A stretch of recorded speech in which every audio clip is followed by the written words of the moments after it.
You are with the Omega Level Nerds. D Square. I want to know if he ever tells you to get in the chopper. Get in it now. Come kill me. I'm here. J100. Her. Yeah, she was. I can holler at her. I gotta fight Cyclops and Wolverine to get that Jean Grey. Never mind, forget all that. I'm gonna hit up. Right, exactly. Jelly Rose. But I'm very, very looking forward to a Doctor Doom that does not suck. I'm actually looking forward to more figures since I do collect them. And Volsker. Naked. You know what's funny is I was about to say, could it be that Marvel Girl looks like she's trying to get Twitch viewers? Yeah, exactly. Are gonna get real nerdy for you real nerds.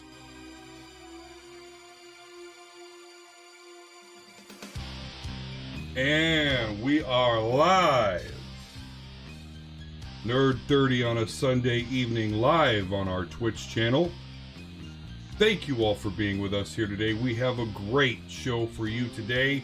We're going to talk about how Disney is making the introvert's dreams come true. We'll get further into their reshuffling and reprioritization of their business, which I am a fan of.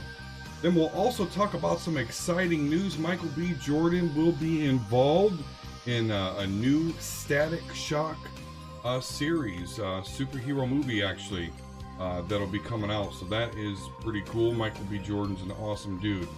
And then, will the boys be back? We're going to talk about The Boys. That's season 2 concluded just a couple of weeks ago.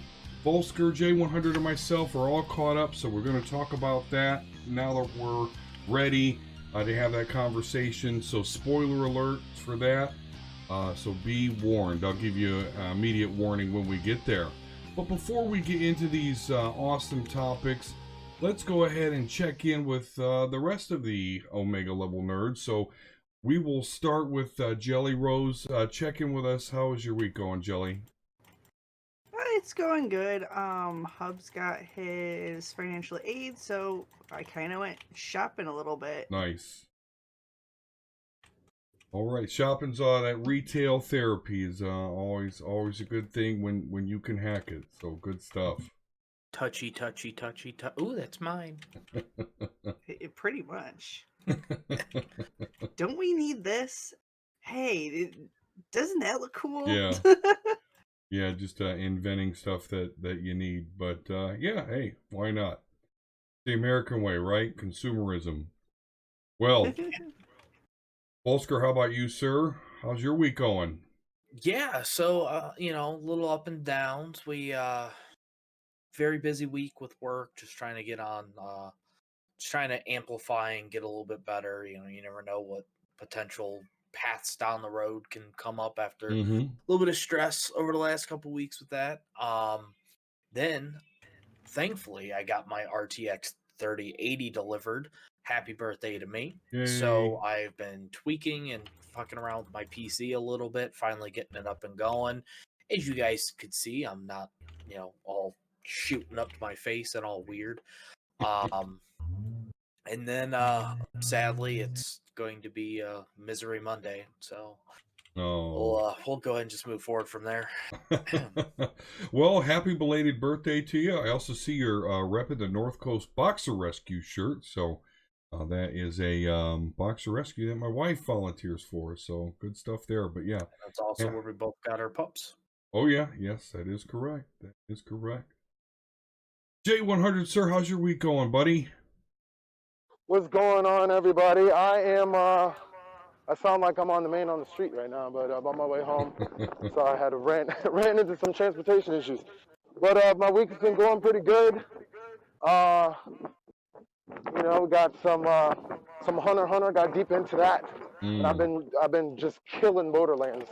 I think I've started 2 new playthroughs on a couple different games. I'm Borderlands out over here. So outside of just being an anime nerd and a looter shooter and streaming, that's pretty much it. Just trying to keep my nose down because I think it's time for job time. So Just Oh, trying to lay okay. low as much as possible till it's time to go be an adult again.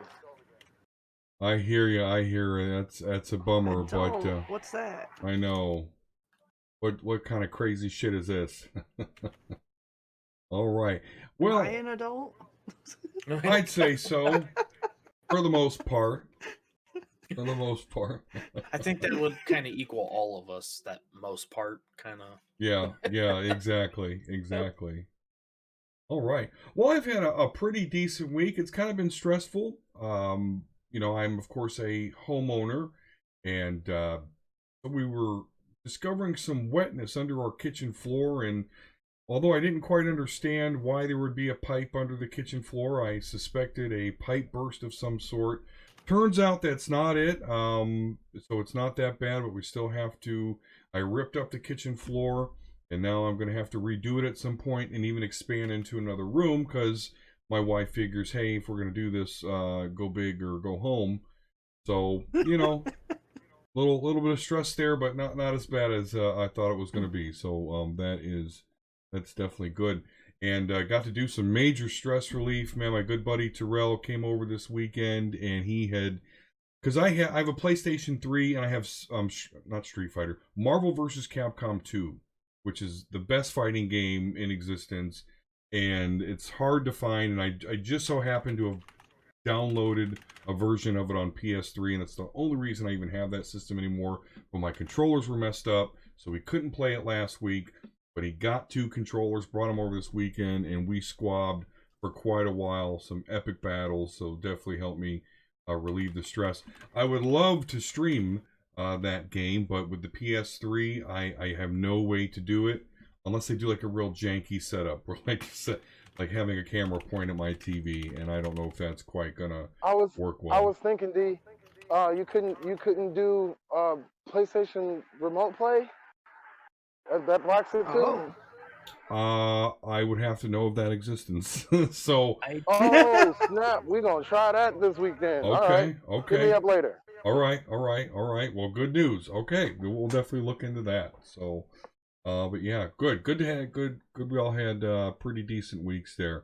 All right, so let's get into this. To me, it's huge news, and I'm surprised, but not completely surprised. So, it seems that investors of Disney are urging for them to focus on the streaming platform. And in fact, they are doing just that. So looking at CNN.com right now, they have an article, Disney to overhaul its entertainment business with focus on streaming. If there was any question that Disney Plus is the center of Disney's media empire, the company took away all doubt on Monday. So this was announced a day after we recorded. Disney announced a major reorganization of its media and entertainment business on Monday to further accelerate its streaming strategy. The company's stock was up about 5% in after-hours trading following the news. This is further proof that the direct-to-consumer model is not only well received, but more critical than ever to Disney's future, said Tripp Miller, a Disney investor and managing partner at hedge fund Gulane Capital Partners. These moves will not only result in higher quality content and focused distribution, but allow the company to streamline corporate complexity and hopefully lower expenses. So, in layman's terms, it's way cheaper for them to produce this stuff and put it on Disney Plus. And if these are investors that want this to happen, then you can rest assured it is motivated by the almighty dollar. So it's looking like people like me, and really more like Jelly, who really doesn't go to the theaters, way less than I do.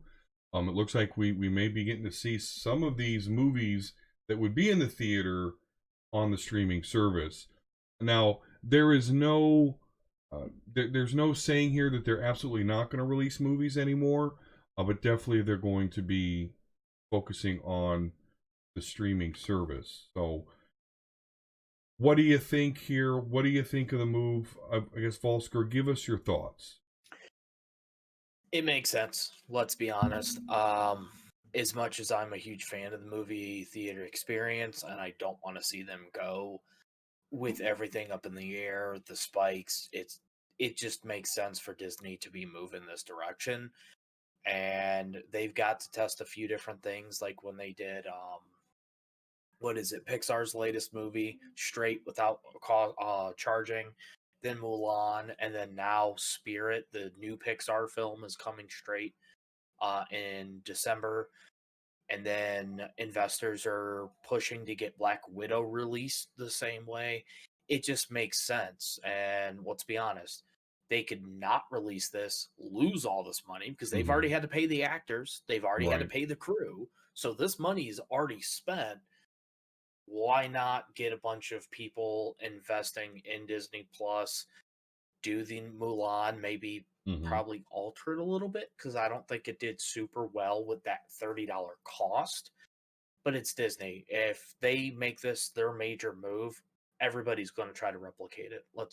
That's how Disney rolls. They Yeah, do something, everybody follows. but I don't think a lot of studios are going to be able to replicate this. I mean, Disney owns so much that it probably is not going to hurt them not to release their stuff in theaters. But I think a lot of other smaller studios will still have to rely on the theater going experience. What do you? Or partner with one of the big names like Hulu or Netflix. Bingo. For example, Borat 2 was filmed. They sold the rights to Amazon.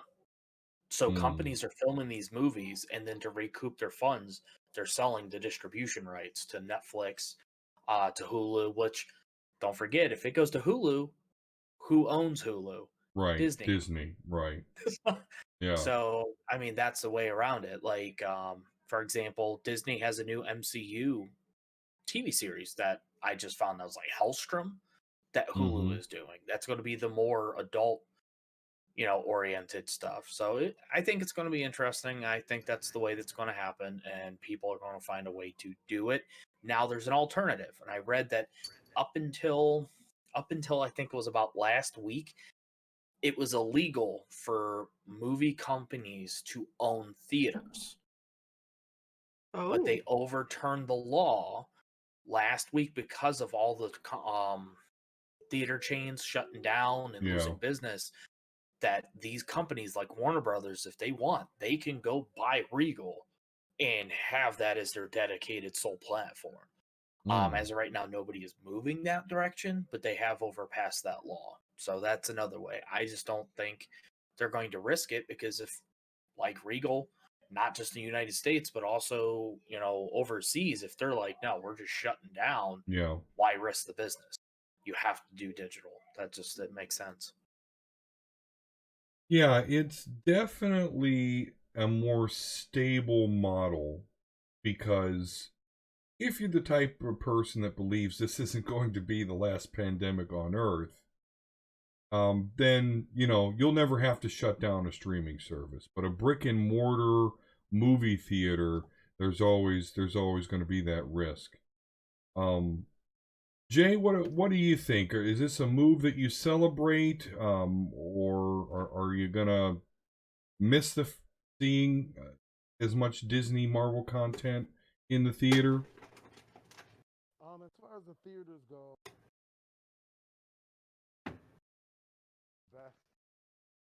Oh, I think we may be losing you a little bit. All right, well, we'll go to Jelly here real quick. Jelly, I know that you're not a fan of the theater, so give us your thoughts / excitement about reading this news.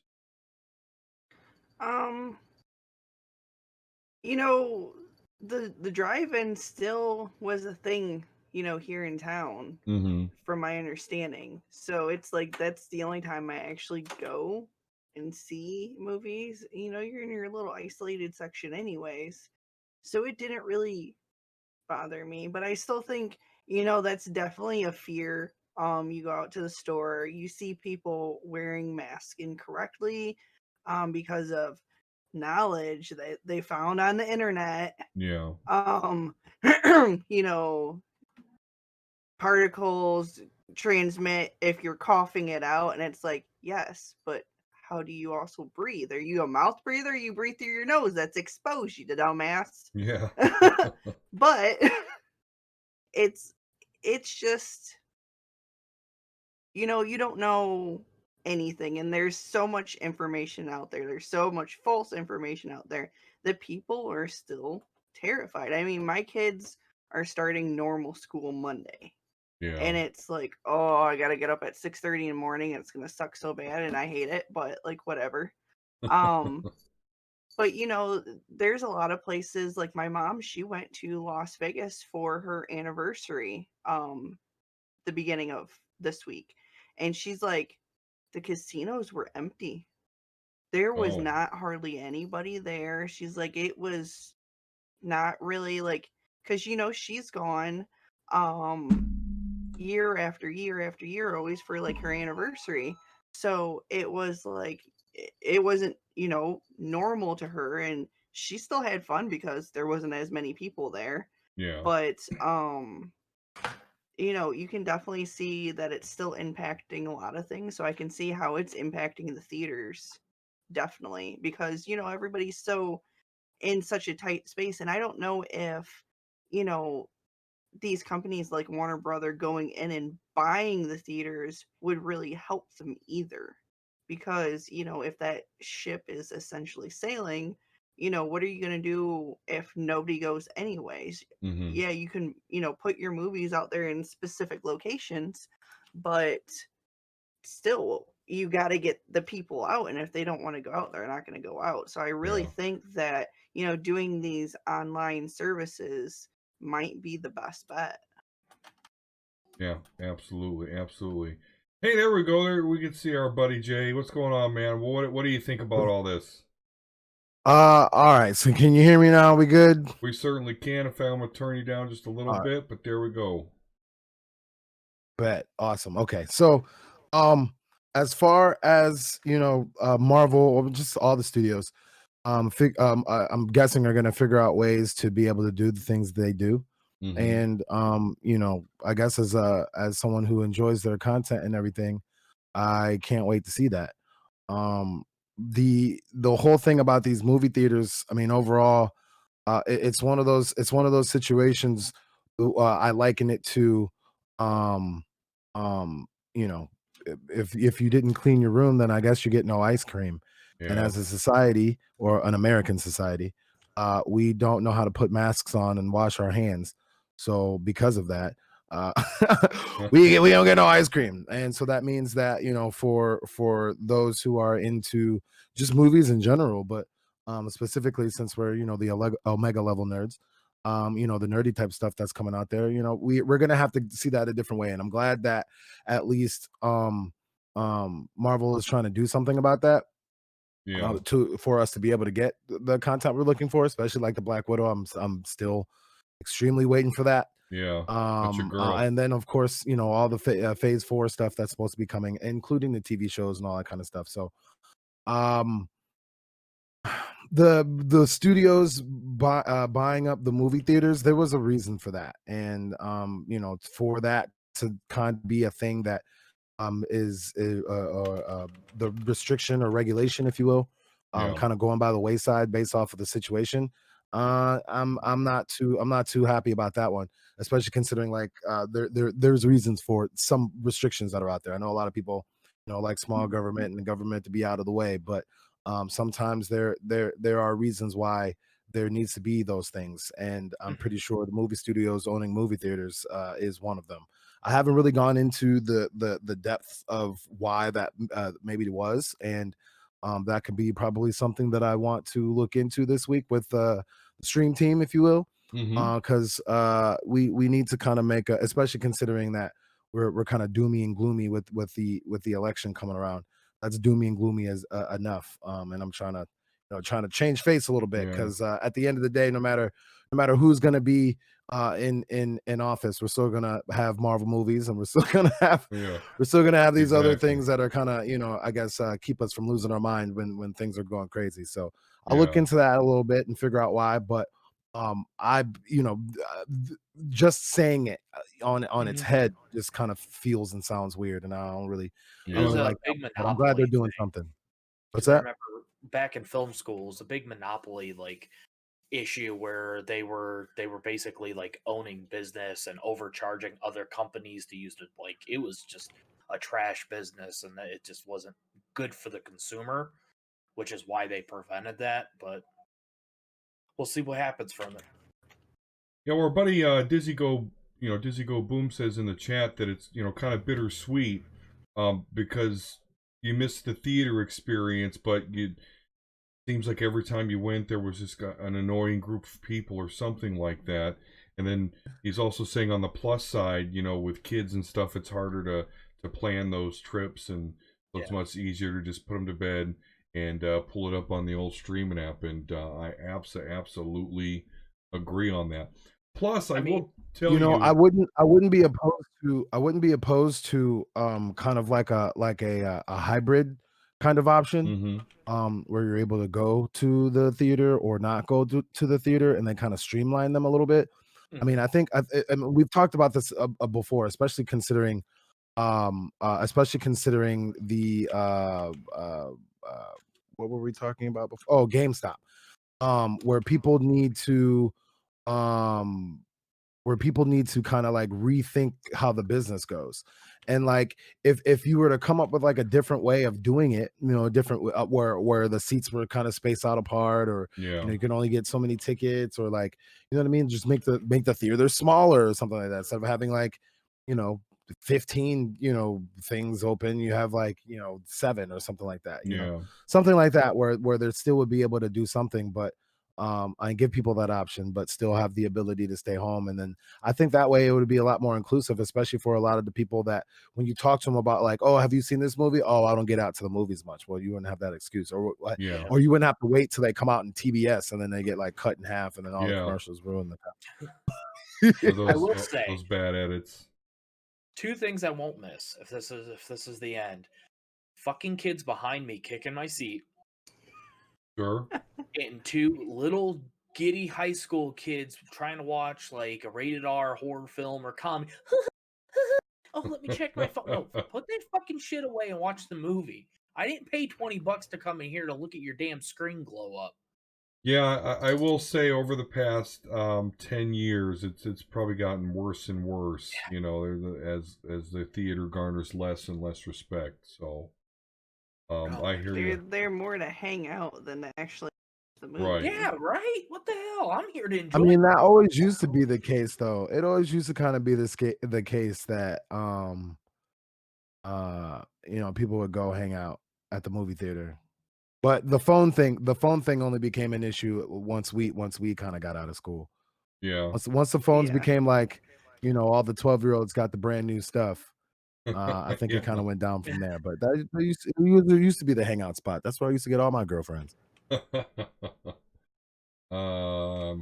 Teenage me wouldn't have known too much about that, but I understand. I understand. It was Aladdin's castle, man, back in the day. Fuck yeah, man. Love that shit. Even fucking the arcade in the theaters, man. Pop a couple quarters in there. Hang out. I mean, they still got them, but not like, not that's like a they ski used ball, to. old Terminator. That's what's in there now.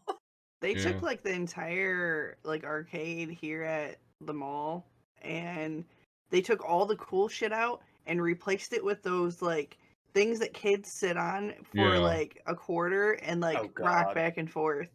Yeah. And that's that and claw machines are the only thing in the arcade now.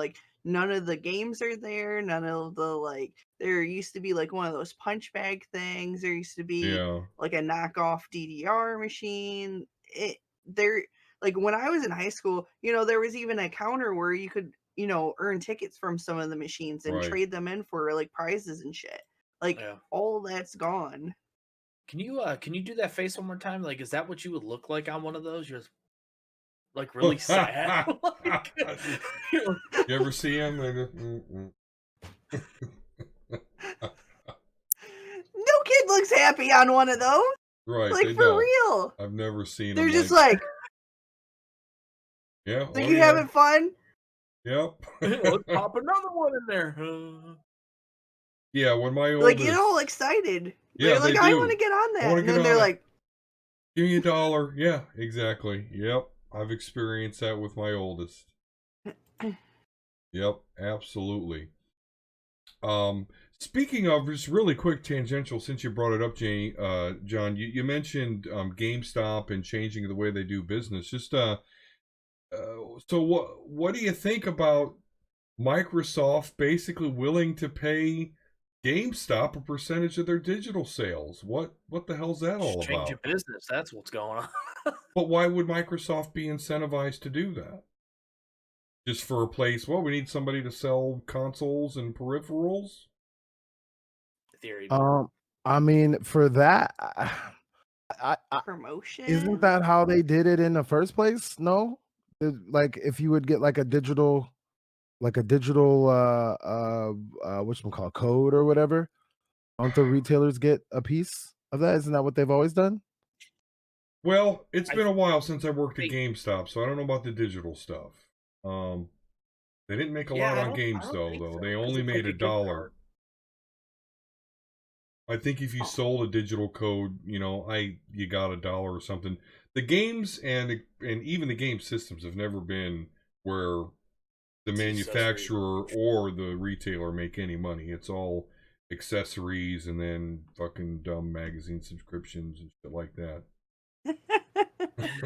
Oh God. I Yeah. mean, in either route, I think that in order to I guess boost your ability to get games that way, or have that place be a hub, it would, well, it's gonna incentivize GameStop to do more, but then with I don't know how that's gonna work out on the employee end, Yeah. because we know how GameStop is with taking care of their employees.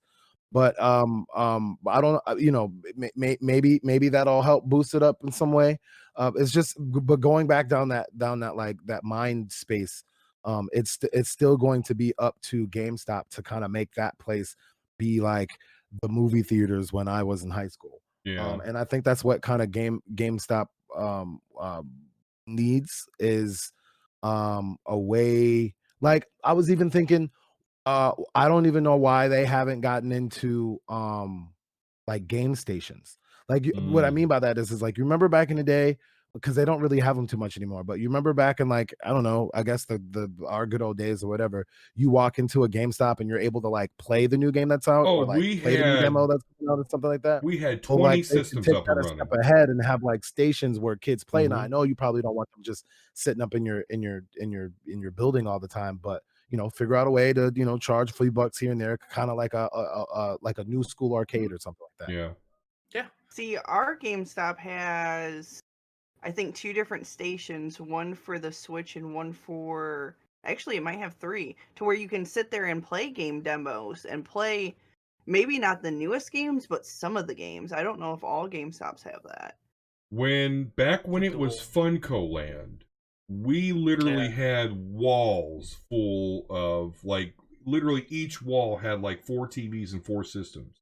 And you could try whatever the hell you wanted for as long as you wanted. And then um when Electronics Boutique bought Funko Land and started turning them into GameStop, they got away from that and they did more of like a couple of demo systems that the Sony or Microsoft merchandiser Reps. would Yeah. take care of, yeah. And maybe something behind the counter for you to test games and stuff like that. But it was like that. And you're right, it was annoying as hell when little kids would come in and just play the games. But it was still cool and good for business. Yeah. So I'm curious to see though. So diving further into this, a couple things. You guys may not be familiar. Microsoft actually had their own retail chains. They're gone. They shut them all this summer. And this promotion between the two are not just for digital. They also are going to be running or handling merchandising for some of their Surface products as well, which are tablets and computers. So it's kind of getting into like what Samsung does with Best Buy, where they have like a Samsung section that's ran by Samsung. yeah. I think it's going to be something like that on the floor, where they're getting a bunch of money from Microsoft. They're not losing money. Oh, they can push Xbox. Oh, you want a Surface? Well, guess what? That's still the Xbox ecosystem. Right. Oh, you want digital? You don't want to have hard copies? Oh, we're still making money. Xbox. So I think it's a win-win. Don't pay for our own stores.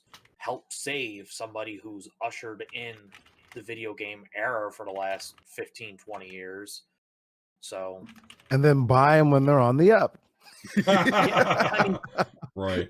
Right. they did say they're not done buying companies, so Exactly. maybe that's the way.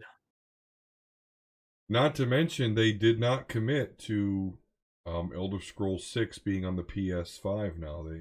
They said it's not completely ruled out, but they definitely say we could be profitable without releasing it on that system. Is Reggie still working for Nintendo? GameStop?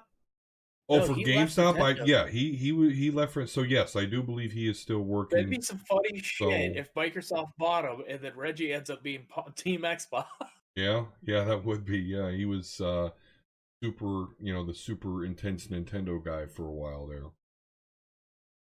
All right, good stuff. Good stuff. Yeah, we like to drop in on GameStop. All right, so let's get into some really exciting news. Now, I'm not particularly real into this character, but I know a lot of people are. And of course, I'm a fan of Michael B. Jordan, who is set to produce a new DC superhero movie based off of Static Shock. Looking at the direct.com, Static Shock, Michael B. Jordan to produce new DC superhero movie. Static, a well-known contemporary DC Comics hero, was revealed to have a live-action movie in active development at this August's DC Fandom virtual convention.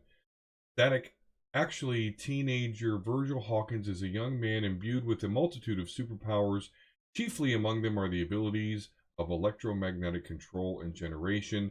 Static is primarily known to non-comic book fans as the star of his very own animated series within the DC animated universe, which ran from 2000 to 2004, but now an entirely new generation of fans will likely be born. I think this is cool. Kind of wish Michael B. Jordan was acting as Static Shock, but I definitely think it's in good hands with him being a producer. He is a fan of this sort of thing. As we talked about before in the show, he's a big fan of Vegeta and all that. So I'm just tickled pink because I know a lot of fans of Static Shock. I agree with you, though. I think he would be awesome if we could go back to God, what was that superhero movie he was in? The found footage one. Oh, what Push? No. Oh, It's the one by Josh Trank. It's the reason they gave him Fan 4 Stick. I know what you're talking about, but you're But right. that one was actually good, and Yeah, I can't back in remember those which one. days, I think he would made a perfect one. I could see him still being like a villain, or maybe like a father or brother. I'm not too familiar with his backstory other than the cartoon, but I think it's going to be awesome, and it's going to honestly really cater more superheroes to what needs to be done. Like, it's not just a bunch of white superheroes that DC's pumping out. It's not a bunch of Batman. It's not Joker. Like, it's actually somebody that it can represent, and honestly probably be, if they do it right, almost as big as Black Panther. Yeah, absolutely. What do you think, Jay? Can we get another Black Christmas here? It'll be Black Thanksgiving. Okay, all right. So I mean, I don't know why I've seen, well, because we're a bunch of haters sometimes, but when I saw this news, I was playing around on Twitter a couple days ago, and it was getting a lot of you know what I mean? So I think what that means to me is that that it will be something of interest. I just it's one of those things where people just at this point, people just don't want the legacy of it to be ruined, Mhm. and I don't think that it will. I think that the key to DC becoming what DC wants to be is getting out of the old kind of, static way that it, no pun intended, but like the old Yeah. static way that they've been doing things, where I saw this one meme yesterday where it was like, Mr. Freeze wanted to cool the earth, Oh, and then yeah, like yeah, Poison Ivy wanted to, plant some plants or whatever. Here comes this billionaire just ruining, yeah. ruining their Yeah, plants. yeah. That was And funny. like, like overall, like it's a funny meme, but to be honest with you, again, that's literally what I came back to, like, once I pulled myself out of like Batman cool, like once I got out of that a little bit and wanted to see what this character is about, I'm just like, you know what I mean? And we get into the Batman hate and all that kind of stuff like that. But what I'm saying is that like DC's success has been in its B and C roster, you Hmm. know, and the I think the reasoning for that is because that roster is a little bit more diverse, a little bit more inclusive, and it brings an audience. It brings an audience that they may not have had before, and then it hopefully should have the older audience, for the most part, be a little curious about what's going on. So Yeah. Michael B. Jordan being in a director role. I think I can't remember offhand some of the other things that I know that he's directed, and I know that he's moving into like another phase where he's doing like the half on screen, half behind the screen stuff. So Yeah. I'm looking forward to that stuff, because one thing that I when it comes to diversity and inclusivity and like all that kind of stuff like that, is also behind the scenes as well. If you have black production and black writing teams, or not just black, just diverse Yeah. productions and writing teams, you're going to get films and movies that are going to give you a perspective, angles, shots, points of view that you never thought would have been possible, or haven't been exposed to. And then being exposed to it may make the movies, or the theme, or the even the genre itself be more fun for you. And as an Omega level nerd, I want as many people to be a level Omega level nerds with me.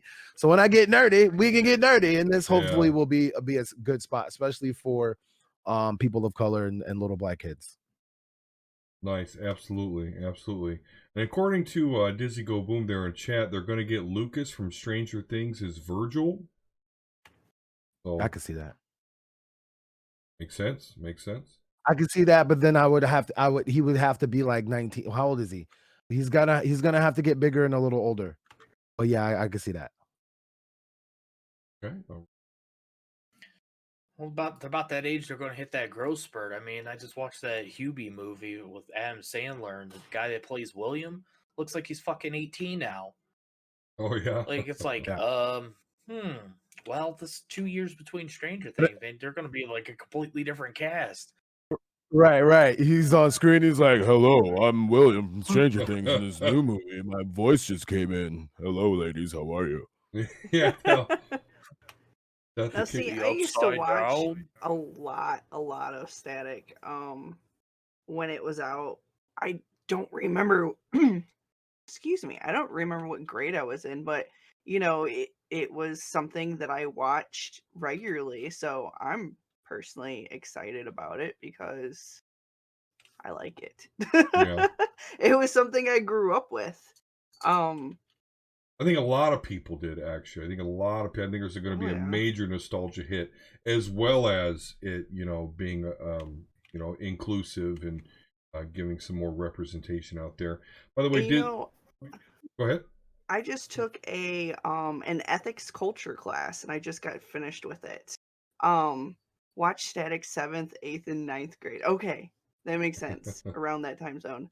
Um, but I just got done with an ethics culture class, and pretty much what you guys were saying is, you need the different perspectives, you need the different culture, you need Yeah. the different, even two people in the same race can have completely different backgrounds and different opinions and different views. So it's great to not only include, you need all different kinds of people to really make something amazing, because you figure if you have everybody's opinion and everybody's ideas, and you include a little bit, you're pulling in audience from so many different places, and you're including everyone, and that's Mm-hmm. expanding who you're going to be able to hit and who you're going to be able to sell your product to as well. Right. And I don't think a lot of people understand that. Like, oh, you know what, I'm going to make this pen, and we're going to target skateboarders who specifically wear dreads, and that's it. And it's like, but that's Yeah. like 10 people maybe. Right. Yeah. Exactly. So it's like, getting all those different perspectives, getting all the different backgrounds, getting all the different ethnicities, all the different religions, all the different, it's amazing, and it's awesome, because then you have something that's very unique, because you Mm-hmm. have all these different views, and you have all these different options, and it's just, you get tired of the same like copy and paste things, and it's just like, didn't that movie do that with the same director and the same cast? Didn't we already see that? Right. Like, it makes everything boring when you copy and paste and use the same things over and over and over and over. Sounds like It's Hollywood. like, About to say, yeah. Are you listening, people that make shit right now? Are you listening? And like I'm happy that you said that Jelly, because like I've been on this kick where personally I'm like I'm getting to this point in my stream, especially when we get into like, because the election is getting close and everybody's getting all emotional and shit, and it's weird. It's like retrograde, like Mercury in retrograde every fucking 4 years. But anyway, so I'm getting to the point where like, I mean, I'm too informed. I'm like hyper informed. And so what's getting to me is like when people complain about just like anything at this point, I'm like, just make it then your goddamn self. Like, just make it, you know? Sure. And I'm sitting here like, well, duh. I mean, and I've been saying that, but like I've been saying that to myself, like, well, duh. And I'll get into that a little bit later, but like I'm going to try to get into holding myself accountable to that myself. Like, I'm not seeing stories that I want to see. I'm not seeing heroes that I want to see. I'm not seeing like funny stuff that I want to see. So I'm gonna make it. There you go. And when you leave it up to Hollywood is telling you that they don't have any ideas. Hollywood is telling you that they're afraid. Hollywood is just going into focus groups and going, what do you think you're like? And this is what's going to make the studio money. But like, some of us just need to take some risks. And hopefully, I don't think that Static Shock is a risk, but I'm saying that I hope that a Static Shock and a Michael B. Jordan producing it or whatever gets a new batch of creativity, that where we get maybe like a new universe or new up and comers. Like I said last week, watching that Vampires in Brooklyn, and I haven't seen some of those. I mean, I know who some of those actors are, but like that point of view, that writing style, all that kind of stuff like that seemed and felt new. Granted, it was a Netflix movie, so like stuff like that, people just need to just do it. Like, just make it instead of complaining about it. If you don't like how Star Wars ended, make your own Star Wars. Exactly. You hear that, Star Wars fans? You got a good Exactly. point there. And just to kind of branch off what you mentioned, Jay, like that movie, looking at it, yeah, it was a Netflix movie, but it was very grounded. Like, it really was real. Like, you got the essence. Like, if you were to live in New York, that's the community that you would have in that area, and that heart was in it. It wasn't overseen by some big high-end, Hollywood exec saying, no, you got to cater to this. No, it was like, I'm making a story about me living in the Bronx. It's going to have that community, all different parts of it, whether the bad, the good, everything. Oh, by the way, it's going to be a comedy and horror. Like, it just At the same felt time, right? real. So no, I agree with you, and I think that's a good thing with our technology, like YouTube, Amazon, Netflix. I think this Corona shit's going to probably breed a lot more indie films. Creativity. And yeah, I think creativity is going to run wild. We're going to see some crazy shit over the next couple of years. You heard Speaking Volsker. of indie Your time. films, Right. my bestie is finishing his degree in script writing, and he is writing me in as said he's writing me in as the most sluttiest thing that he can think of. But I'm going to be a character in a movie. Nice. So, what's this movie called? What's this? What's the movie called? We've been giving I them don't- excerpts I from don't know. your books that you read.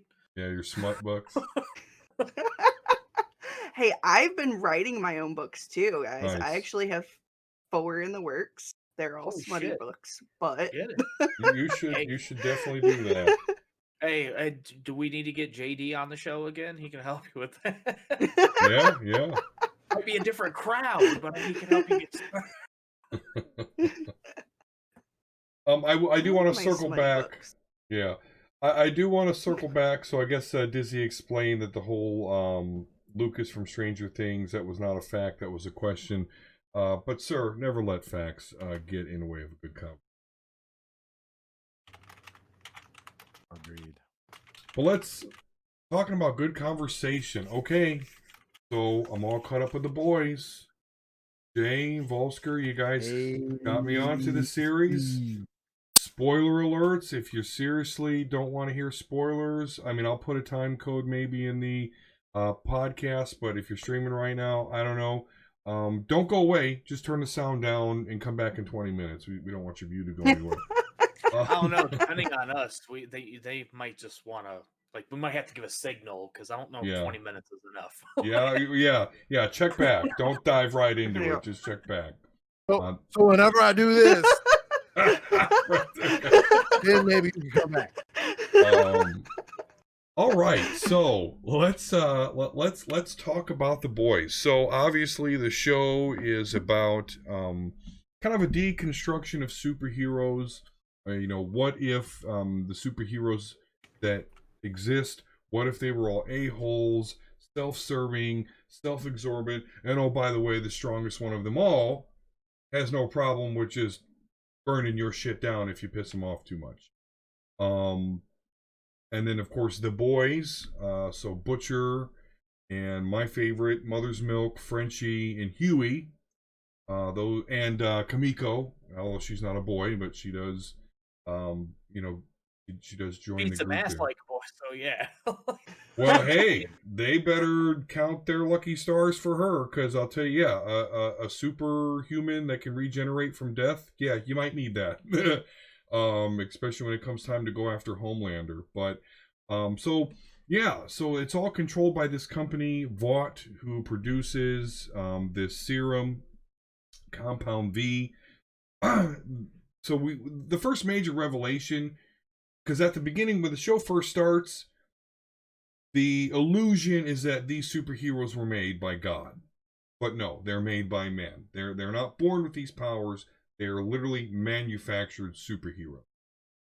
In fact, we get to see what they call baby soups as they break into one of the labs. And the security forces come. So he just grabs one of these babies and its eyes start glowing. And it's like shoots these lasers. And it dices up some security personnel. And then baby soups. Yeah, and then he gets to use his diabolical, his little catchphrase there. He also said that as he burst out of a dead whale that they just punched their boat through. Just chilling in the whale. Yeah, no, they're just sitting there. Especially Huey, he's just like, leave me alone, fuck you. His whale guts all behind him and shit. This is a grody, dark world that the boys exist in. So, kind of hard for me to get through because it's one of those shows where, like, a lot of shows or movies will maybe cut away. Like, you get it, he crushed his head, you got it. But no, this show stays right on it. Whoever wanted to see what a smashed-in head looks like, well, too bad. It's like Game of Thrones for superheroes. From a like, butt, really nonetheless. Yeah, I would agree, but I think the boys dwells on the horrible shots even more.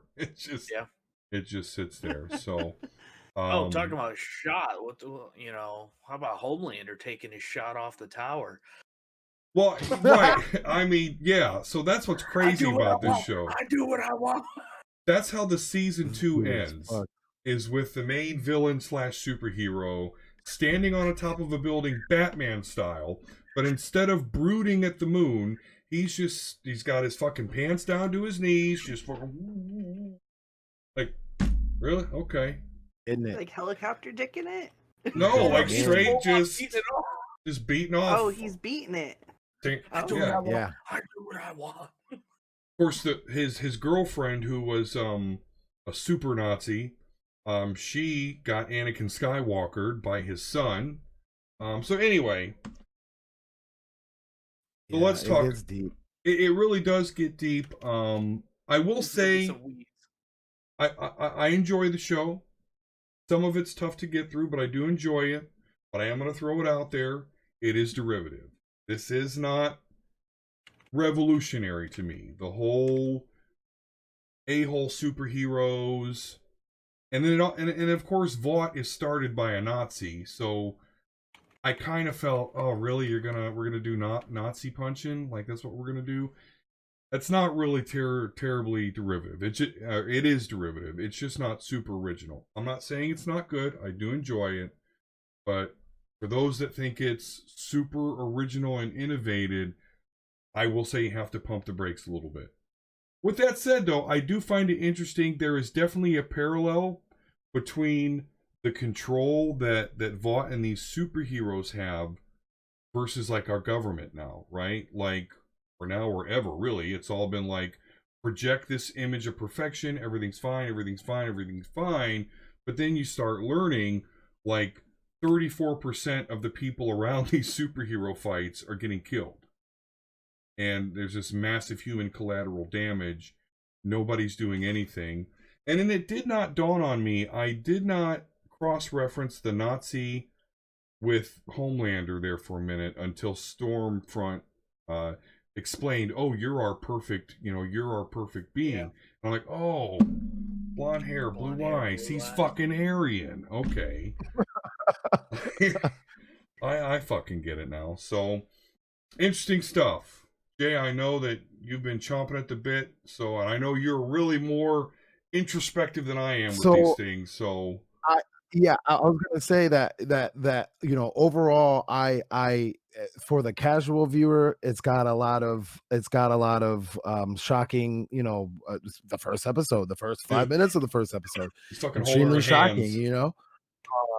And then 2-3 episodes later, you got a whole dude just blowing the fuck up, and you're like, "What am I watching right now?" Yeah. And then as the show progresses,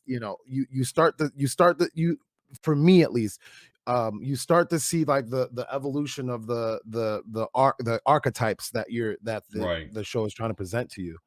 And then so when it comes to a Homelander, so the part that makes a lot of this I guess like shocking, but like a way that you can have an example, or you can have like discussions about what the writers are trying to portray here, is that overall what Homelander's problem is that he was always treated like a product instead of a person. Right. And so when you treat someone like a product, they're gonna have problems that they're trying to control.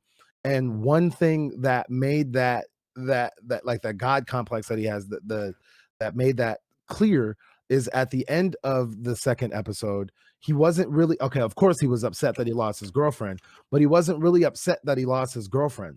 So like when it comes to the oh, you're the perfect one for us and blah blah blah blah, like you could see throughout that season Homelander's kind of like cringe face to her doing and saying things like that. Like you can tell that he truly doesn't want to actually believe these things, but like, without this woman I don't feel the way that I feel. And that part to me stood out so very much, because that's kind of a part of, I guess, where I am like narrative wise, even in my own stream, with my book club and like how deep we can get into with some of these political and historical conversations, it's like that's the perfect example. And it's hard for me to make that example because you have to watch The Boys. You have to Yeah. kind of see that like this fucking dude who is just raised fucked up and like thinks that he's God's gift to the world, but like he's really not. And then like he's got a God complex. And then he's got this girlfriend that's like really fucked up and like getting him into all these other things, blowing his head up even more, but he Yeah. doesn't really want to do that. And then it took Maeve to say that you will lose all the people calling your name and da, da, da, da, da. And like him losing his son at that point, I didn't even think that was going to be possible. But Yeah. he cared about the God complex part of it so much that like I'm sitting here thinking, okay, who is Homelander? And so like, of course, Homelander is a piece of shit. Of course, I want Homelander to get what I want. I want Butcher to come in here and butch his ass straight to Kingdom Come one of these episodes, you know, when it ends.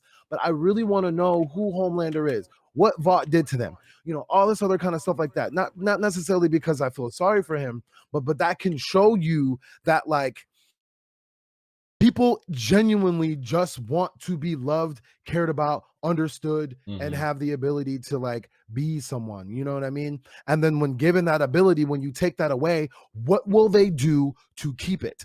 I have some books behind me that show a really fucked up, gruesome way that our society has kept it on the backs of, you know, people that look like me throughout history. And so like and I know that sometimes when I get into those topics, it can be very it can seem very like personal. It can seem very attacking. And like in some ways I am. But I just want to know what that switch is, what that, I guess we can call it the Homelander switch. What that Homelander switch is, that when decent people, especially someone who is taught that he's a superhero and overall the point of him is to save the day, and he does usually, you know, for the most part save the day, but he's got that switch that just makes him not fucking care about anything. Yeah. He's got that switch that makes him fall in love with a Nazi, you know what I mean? He's got that switch, you know, like that does these things. And like if we can figure out if we could like reverse engineer a Homelander, aka what they're trying to do with Ryan, then maybe we can figure out what we can do for society, because Homelander and these superheroes are a allegory of society. They are the celebrities. They got the Instagram channels, and they got the shoe deals, and they got this and they got that. And these people are made, and we make them be superheroes to us. But are they? And if they are fucked up and they have all this influence, what made them get that way? What's this switch? And part of it is the corporations. There's that part too.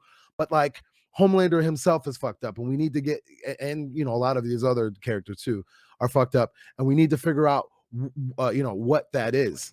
And you know, there's so much more that I could go on to it, but for you know, something that I want to bring up onto the podcast, it would be like, hey, like this show is trying to show you with superheroes how society kind of works. And like why are we giving these superheroes this much credit when the real superheroes are the guy that will do anything for his wife, or the, you know, the guy who lost his mom and is just trying to find the love, or you know what I mean, another guy who's just trying to take care of his family, make ends meet, but like his job is this because, you know, it's been a you know, like I got with the books, it's been a tumultuous past that he's trying to figure out how to fix, you know what I mean?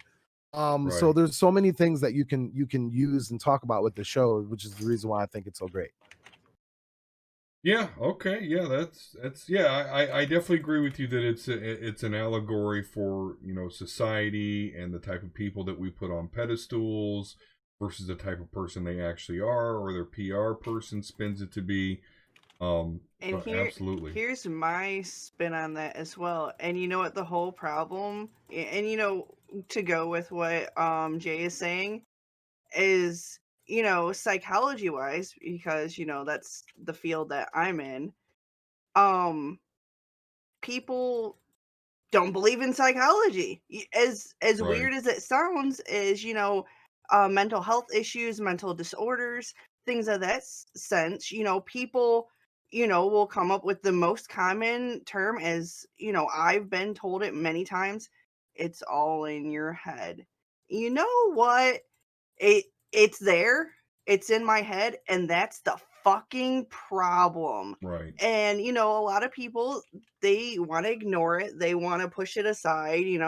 This person's just evil, when if you got down to it and you studied the person and you looked at all these different concepts, you would be able to pinpoint exactly what the problem is. And the problem is, people don't want to give psychologists the authority to help people, or they're too afraid or ashamed to go seek help and things of that sort. So a lot of people get discredited and things of that sort, to where it's not a problem, they'll get over it, they're just going Yeah. through a phase, they're just going through a thing, and A it rough just gets patch. cast aside. It just gets I can't think of the word. It gets discredited. Yeah. And that's the problem. If you don't believe in something, you discredit it, and it doesn't matter. And if people took the time and they talked to somebody, they got the help and things of that sort, there wouldn't be a lot of problems. There would be more compassion, there would be more understanding. But people don't give a fuck. If it's broken, it's broken, and we're just going to ignore it, instead of fixing the problem, or giving somebody help or getting help and things of that sort. And that's the thing that drives me freaking insane, because you have you see the same things over and over, and it's like, well, if you just did this, it would that's not gonna fix it. You don't know me, you don't know the problem. And it's like, okay, but the things you're doing isn't help. Why not take Yeah. somebody else's suggestion?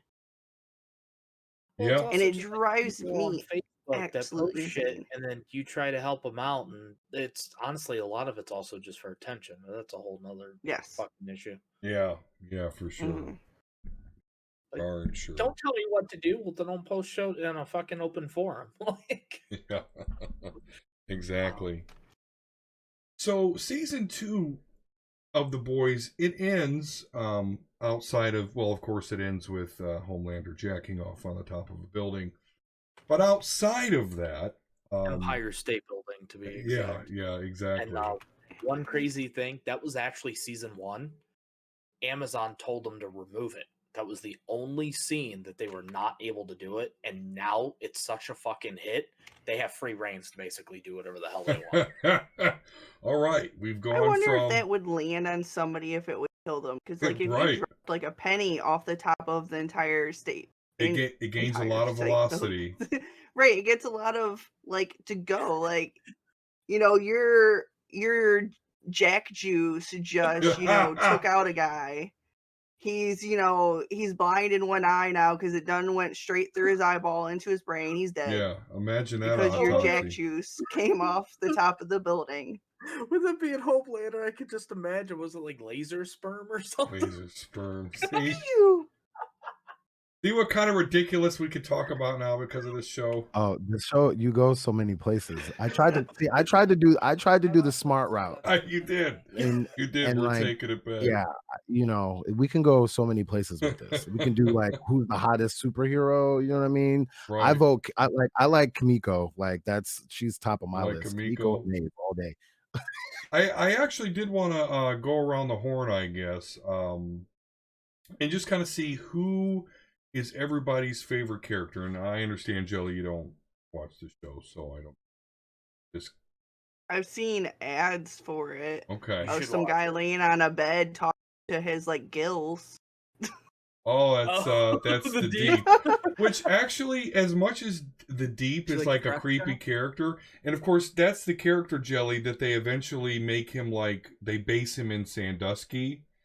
Oh, okay. Yeah, and he was actually at I'll always call it Soak City, but I know it's something Lake Erie Shores not.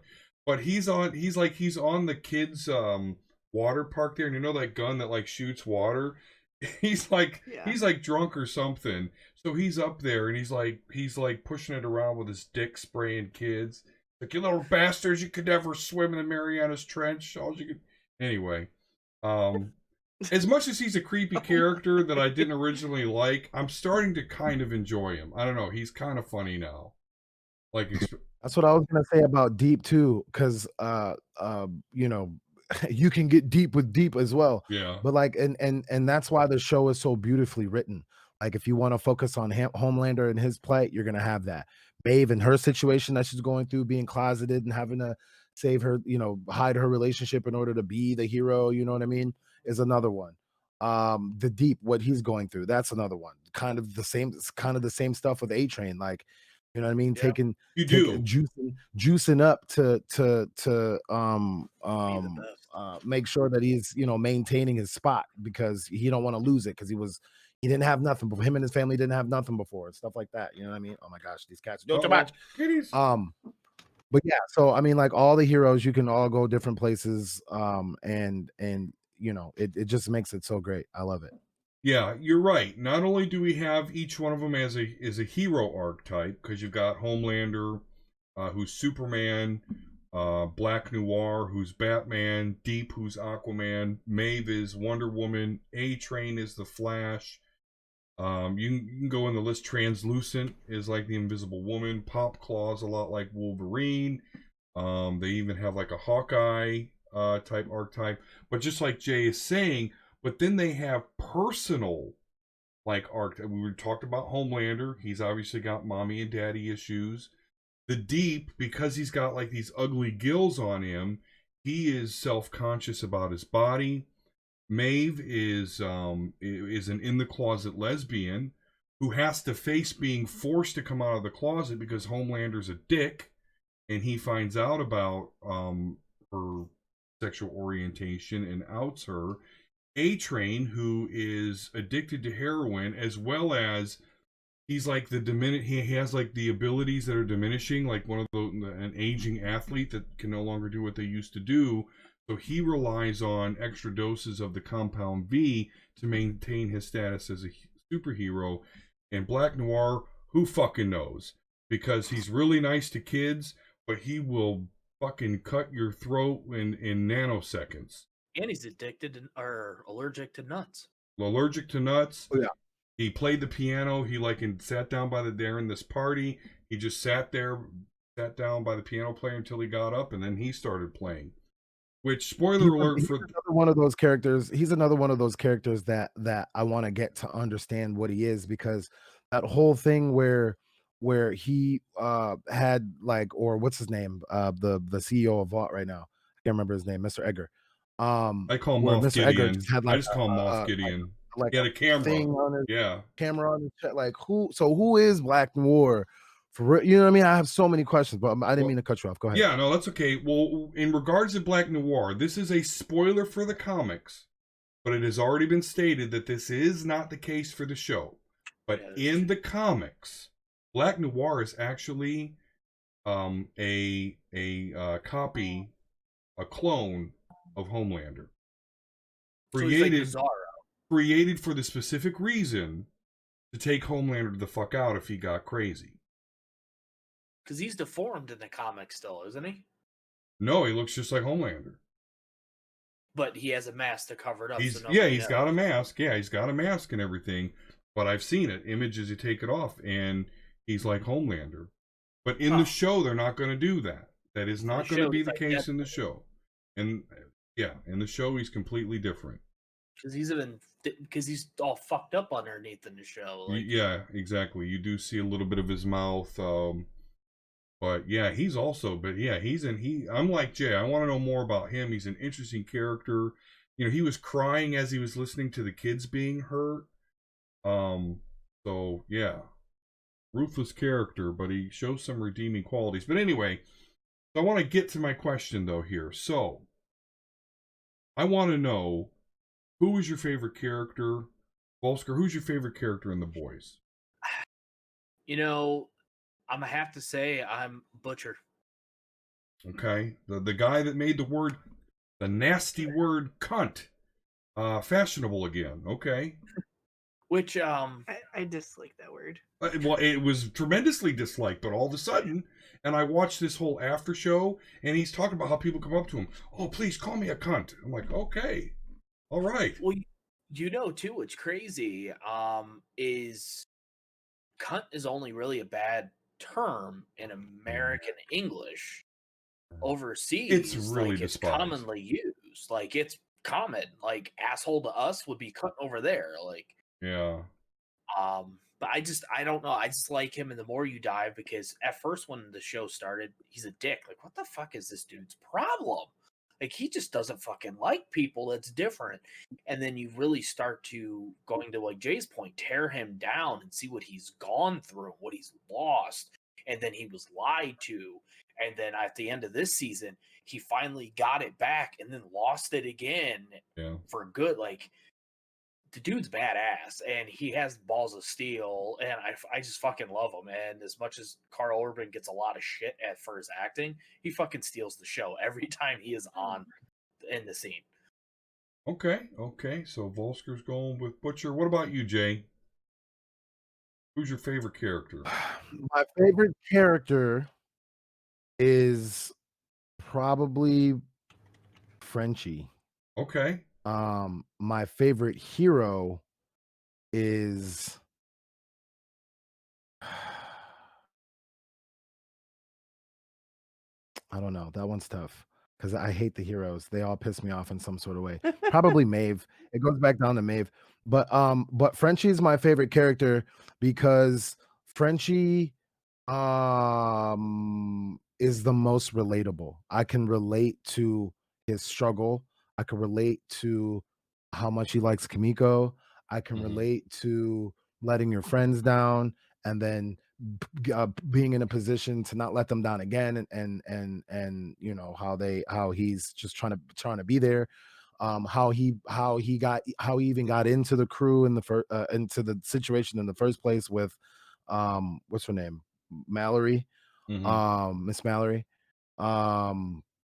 You know how he regrets what happened between her Mallory's grandchildren and Lamplighter.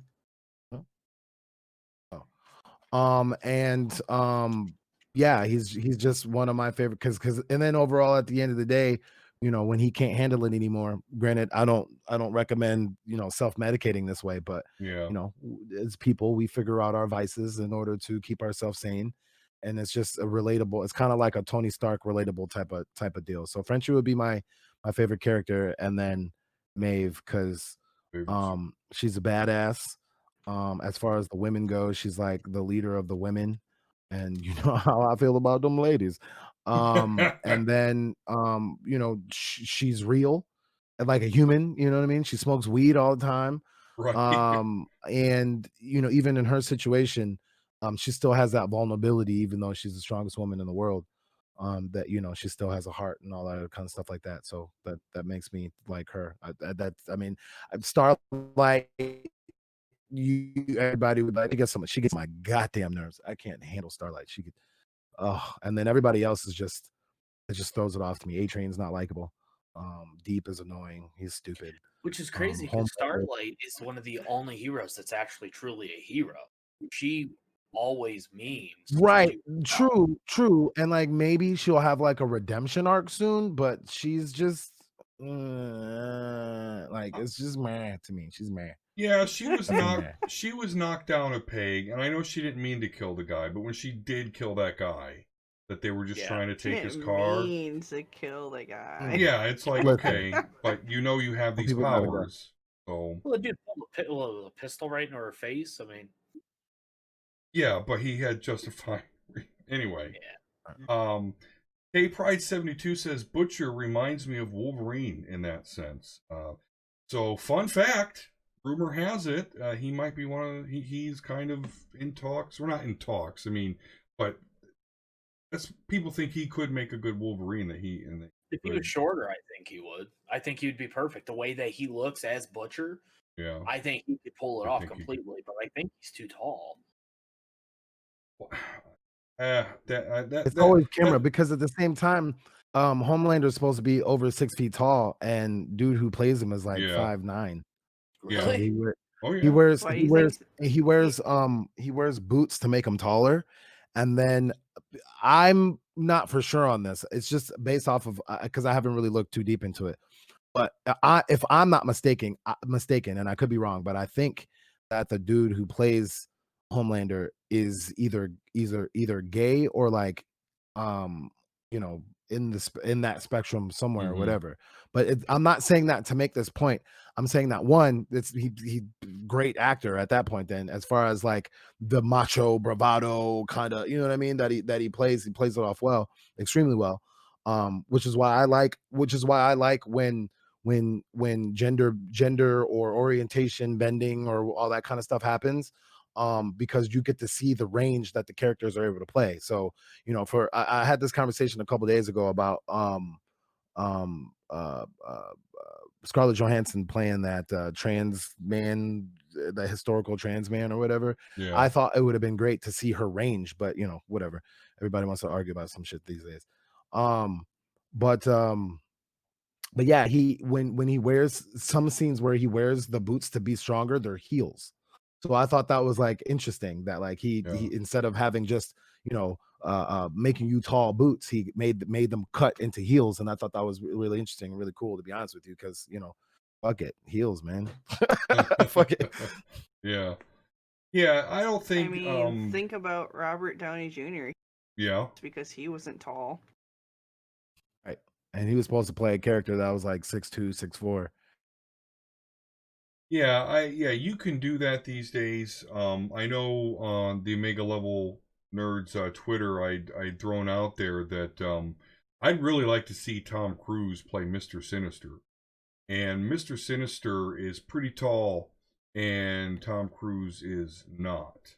He's very short. On some platforms, all he has his But cape yeah, on. no, movie magic. They can make it happen. But yeah. Carl Urban is 6'1", by the way. Okay, so Hugh Jackman's like 6 foot 6'1" too. So I think Hugh Jackman's like 5'8", dude. no, not He's at all. short, Because I thought. we complained to high hell he was too tall. Oh no, he's actually taller than Carl Yeah. Urban. He's 6'2". Holy shit. Tocha. Okay, never mind. Anyway, Never. so right, yeah, the whole 5'2" Wolverine thing is flew the coop. Unless Marvel really decides they want to go back to that. But let's face it, the leading, you can't, and I'm sorry, I'm not trying to be heightist here, but, a 5'2" dude is not going to lead in a movie. Just, unless they make him appear not so. Wolverine is small, buff, and Danny hairy. DeVito is not going to be a superhero anytime soon. Right. Exactly. Exactly. That's funny. All right. Okay, so my favorite character is Mother's Milk, MM. And I just think he's really the most noble character in the whole show. And I was really happy to see at the end of season 2, because, in the middle of season 2, he had a giant dick wrapped against his neck. Yeah, so Jelly, one of these, they come across this like facility. Oh man. It's like a lockdown place for, I don't know, they're experimenting with making these adult soups. And one of the people they're experimenting on, his superpower is literally a big, huge dong that goes around like a octopus tentacle that wrapped around MM's neck. But anyway, Fantastic. then of course Frenchie's like, "Oh, what's wrong? Be open-minded." This was funny. Frenchie is hilarious. Yeah, he is. He is hilarious. But I was glad to see at the end of season 2, see Mother's Milk actually had a wife and child before he got caught back up in this again. And so it was like you felt really bad for him because he really loved his daughter and his wife, but he got caught up in the shit and he couldn't be with them. So I'm glad that at the end of season 2 they arranged it so he could connect back with his wife and child. So I almost like don't ever want to see him again. I want like happily ever after for him. But season 3 there he'll be back in. I have to agree with you to some extent too, because when you look at the boys, like he is, if you think about it, and partially Frenchie too, those two are what keep the team together, because Butcher and what's his face is completely Huey, different yeah. spectrums. Yeah, Huey. So without Mother's Milk and Frenchie, that there would be no team. And you see that with a lot of the dynamic that he has with both Butcher and Huey. Like, if he wasn't there, the whole team would go hit the fucking fan. Yeah, exactly. They're the ones that like, hey, we need Butcher back, and then after that, you know, when Butcher was like, oh fuck Huey, come with me, they stood with Huey, and they're just like, oh, and Butcher was like, okay, you know. So you're right. They you know, they really do keep it together. K Pride 72 says, I don't think Jelly wants to watch the show now. After hearing about the she's gonna watch the show. You're gonna watch it, girl. Yeah, you won't be disappointed. Just make sure the kids are in bed. Well, it's on Prime, so we can have an official watch parties. I'm down. Yeah, I'm down. We could do that. I will definitely watch it again. All right. I just want to see your eyes with the first episode.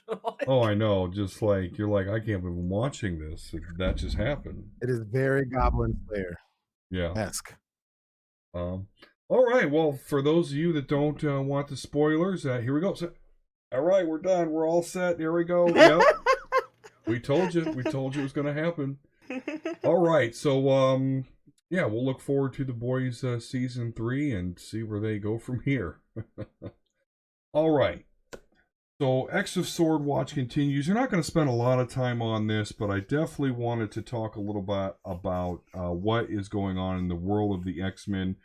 3 issues released in the X of Swords. So we had Hellions, we had New Mutants, and we had Cable.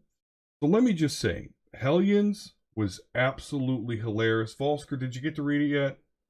Yes. I got through Hellions. What was it? X-Force, and I'm about halfway through Cable. But yeah, Hellions was.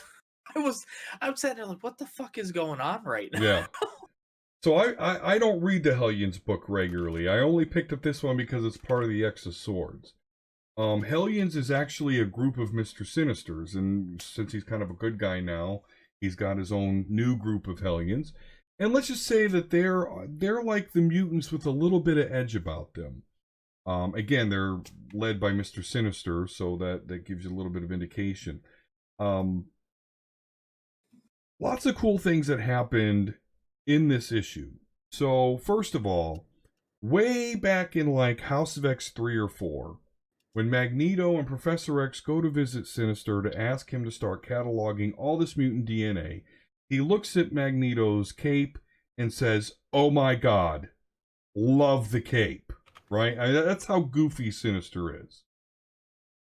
Here we are in Hellions, and, you know, it's been a year, basically, since, you know, we saw Sinister and he starts raving about capes. Well, the first funny thing that happens is they're all around the council table. He's sitting next to Exodus. And so they come up with a plan to use Mr. Sinister's team to go into Otherworld and steal the other swords before the enemy can get them. And they think if they do that it'll end the conflict immediately, because if the enemy doesn't get their swords, they have to forfeit. Okay? So as you can see, it's like the shadier team. Well, as they're arguing, or not arguing, but kind of discussing it, Mr. Sinister pops up, and, you know, his cape is like all these ribbons, right? And it gets into Exodus's face. And Exodus is like, "Get your tassels out of my face." And Sinister's like, "How dare you? They're not tassels. They're plumes." You know, just all about the capes. And then they decide, and realize the danger here. If you die in Otherworld, so this team that they're going to send in Otherworld, if they die, they're gone. They're not resurrecting people right now.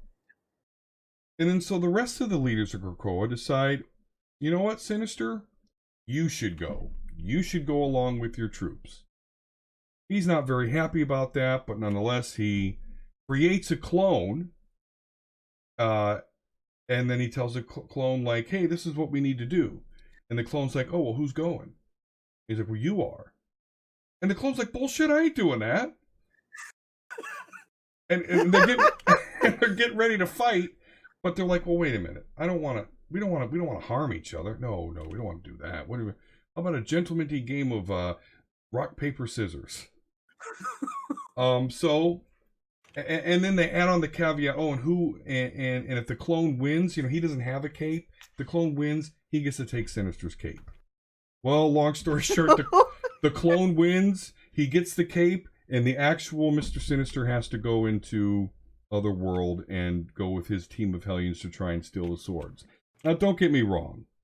Whoever tells you they know who the real Sinister is talking out of their ass. Every time you think it's the real Sinister and someone kills him, he pops back up. So, zany shit. But yeah, just the capes. A bunch of cape talk. It's just hilarious. Them boys is really caping for something out There here. you go. Caping it, like, listen, if you don't have a cape like that, there better be some women involved in this as well. Because No, it's a goodness different gracious. kind of cape. What's his name? Lando Calrissian about to get up on this with all his cape stuff too, I guess, right? Mr. Sinister would love his capes. Yeah, exactly. The other kind of funny thing, it's kind of remarkable actually, is so we've talked about how the X-Men could resurrect people. And when they did, it was this whole ceremony. Professor X would be like, "Oh, my son, you're fine. Tell me your name." And then he'd march him out, naked, no less, in front of this crowd of Krakoans who all say, "Yeah, look how it's all big fucking ceremony. Everybody loves it." Well, this mutant empath is on the Hellion. Naked, yes, they straight.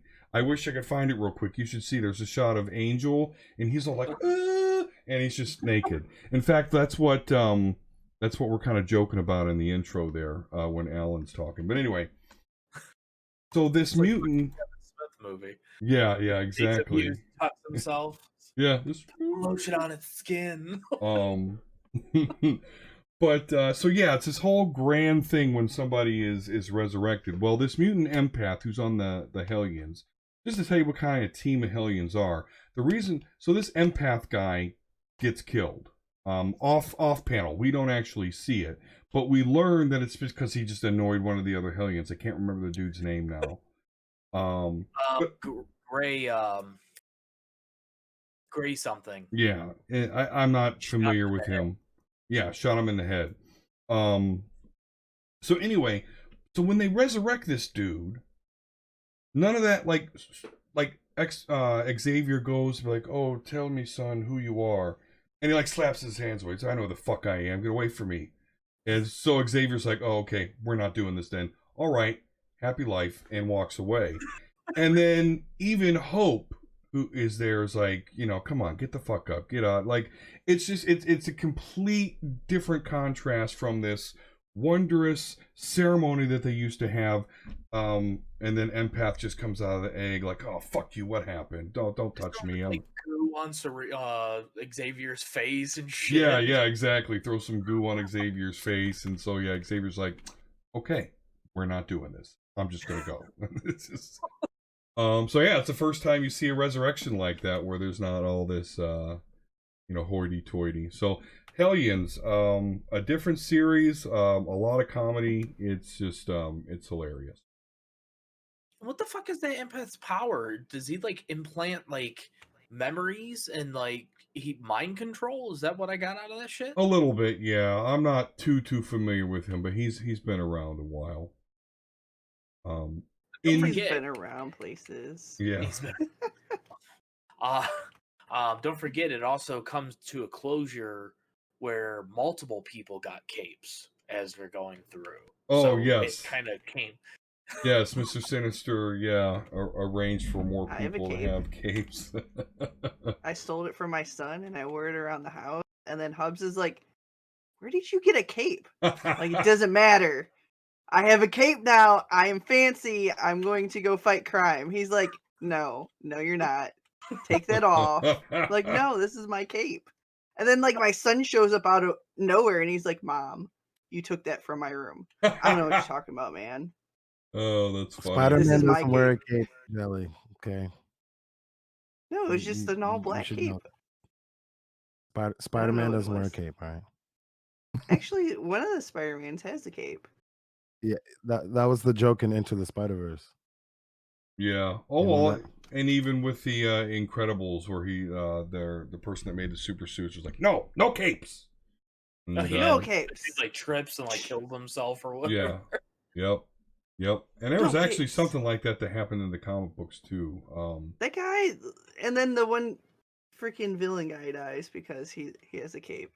Yeah. It's like, Yeah. see, no capes. Yeah, he gets sucked into the Well. airplane. Good movie. So yeah, anyway, Hellions is hilarious, and it's just funny.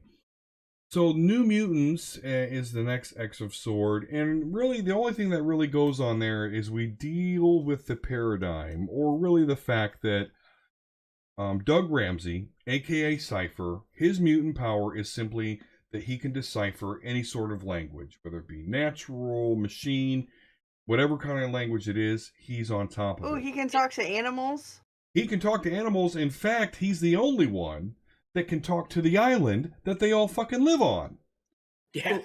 So it's really not a great thing. Forget that. I want to talk to like cats and horses and shit. He can do all that. But the problem is he's not a fighter. Yeah. But yet he's been chosen to be a sword bearer. So now they're kind of freaking out Oh. because if he dies, they can't talk to Krakoa anymore. So that was interesting to see that. Of course, his sword is in the form of a character called Warlock. I'm not going to get too much into where Warlock comes from. He's basically a techno-organic organism. He came from these large technology technarchs that we learned about in Powers of 10. This big symbiote space junk robots. Wasn't he also in the animated cartoon when they went to like Bishop's future and shit? Yeah, and he's been a New Mutant for a while now. But now he's kind of grafted himself to Doug Ramsey, Cypher, which is, and he can make himself into the sword. And he also makes himself into armor, so that's cool. I mean, Cypher's got a chance, but he does have to train with magic, which is pretty cool. We see that. So that's our next sword bearer, Cypher, wielding his warlock sword. I like the context that, you know, how they're building him up and he's training and he's starting to get going and then she's talking shit and she's like, oh, I can see you're getting better. And then right at the end, she's just like, look, just so you know, you raise your sword against anybody, you are dead and there's nothing you can do about it. Like, she just straight out said, like, I trust you now. You're fucked. Like, and Krakoa is even down with the plan because what they presented as a plan to kind of go around the rules and get Cypher out of the contest is it's like, hey, we can kill you here on Krakoa. We might not be able to resurrect you right away, but at least if you die here on Krakoa, when we do resurrect you, you'll be yourself. And since you're dead, somebody else can take your place. But, you know, he's like, no, I gotta do this. But, like, even Krakoa's like, no, you really should just let him kill you. That way we can... he'll be back in a few days. So that was interesting. That's our next sword bearer. And then the Cable issue is really kind of strange because this Saturine, this lady who's controlling everything, you know, told them to go to this space fortress that's floating in Earth's orbit called its Sword. Actually, it's a weird thing, but it's abandoned at this point. And yeah, and Cable at this point already has this sword. It's like the Light of Galador, and he's basically instructed to go to this sword facility. And they figure out that when he inserts the Light of Galador into the center of this sphere, it turns the ship back on again. But the problem is they find out what happened. And again, these like robots that are now active because the sword is there, like wiped out everybody in the ship. They end up killing a lot of them and then end up taking the sword out and everything goes back to normal. So kind of a weird, because nothing's really, I don't know, I just don't get it. Why is that spaceship, other than it's called Sword, why is it important, and why did Saturine, like, is she trying to kill him? I don't know. But nonetheless, Cable finally comes back to Earth, and he sets on his circle, and so yeah, now we have half of the sword bearers. So we've got Wolverine, we've got Storm, we've got Magic, we have Cypher, and we have Cable. They all have their swords ready to go. You know what's funny about this too is, like I said, I'm only about halfway through the Cable issue. It kind of seems like a pointless issue because you have what's her face? Well, I can't even think. We were Marvel just Girl? talking about her. Was it Are you Marvel Girl or Magic? Magic? Magic's just like, get your ass here. We need you. We need you to fucking step on the circle. Yeah. Oh no, we have to be here. No, get your fucking ass here. We need to go. No, we need to be here. And then at one point, even Cyclops is like, "Oh, just hand me the sword. You go." Like that literally Yeah. defeats the whole fucking. Yeah, What the yeah. hell's going on here? So just give me the Yeah. sword, and I'll do what I do. Like, Yeah, you're absolutely right. It doesn't seem like really much of consequence happens, but I'm enjoying the father-son dynamic between Cable and Cyclops. I was actually digging that a little. well, mommy was there too. That's not actually his mother. Oh wait, no, yeah, who was his? Her actual- clone, Madeline Pride. Gotcha. Yeah, Too. some X-Men BS right there. So there you go. That's our X of Sword watch. So we've got 5 more sword bearers, and it is starting to come together. I get it now. I know why that, because each issue they go through 1 or 2 of these kingdoms, and there's 10 of them. So I already see where this is going. Each one of these fights is going to happen in one of those 10 kingdoms that surround the Starlight Citadel. And that, of course, includes Avalon and all that stuff. So that'll be interesting to see, because they've described a lot of them, and they're very, very interesting. All right, well, that's it for our X of Swords update for this week. Now let's go ahead and find out what's going on in our local comic book shop this week. Big shout out, by the way, to Eric Anderson, as I went and got my comic book pool. I don't have it to show you. Alan has it, but he was kind enough. There was a variant cover to the New Mutants. Alex Ross, who is an awesome artist, my favorite artist, actually did a variant cover of Colossus. And again, Eric just knows me and knows I like Colossus, so he pulled that aside, and that's the copy I got right there. Yep, the man right there. So thank you, Eric, for knowing your customers, particularly me, and knowing that I would want that. All right, but yeah, Particularly me. yeah. Yeah, good stuff. Yeah, that's the advantage to having your local comic shop and supporting them. They will do you right. Mhm. No, he's dude's badass. That shop is awesome. So Absolutely. All right, so let's go ahead and look to see what of note is coming out on Tuesday and Wednesday. Tuesday for DC, Wednesday for everybody else. So let's just take a look at our favorite studios here. So Boom Studios, you're going to get Dune House Atreides, number 1, Faithless 2, number 5, Firefly, number 21, Jim Henson's The Dark Crystal Age of Resistance, number 12, Mighty Morphin Power Rangers, number 5, Something is Killing the Children, number 11, and We Only Find Them When They're Dead, number 1, 4th printing, variant cover. Then for DC, coming on Tuesday, we have Aquaman 64, Batman 101, Batman White Knight presents Harley Quinn, number 1, Catwoman, number 26, Dark Knight's Death Metal Robin King, number 1, right? Justice League, number 55, Metal Men, number 11, Nightwing, number 75, Scooby-Doo, Where Are You, number 106, Teen Titans, number 46. Yeah, I didn't realize that property was with DC, but yeah. Scooby-Dooby-Doo, so weird. Where Are You? You know that Harley Quinn? It's a spinoff of the White Knight, obviously. Yeah. Title. It was announced back in July. It's been delayed that much, and it's a 6-issue miniseries. Yeah, it's probably due to the Rona, for sure. The Rona. Of course, they're canceling the Harley Quinn series, but okay. Well, I mean, I guess it's just a miniseries. It's not ongoing. And they're starting up Punchline, so they're trying to do something different. Yeah. One crazy white chick to another. Yeah, something different. Right. Something different. Gotta hit the whole crazy white chick market. Right. The whole Right. thing. Gotta make sure you include all of them because different perspectives. There's different kinds of crazy white chicks. You're right. There We are all got, kinds. You gotta hit the whole essence of the crazy white chick. Okay. Don't forget the Karens too. All them Karens. That's a whole universe. Sure is.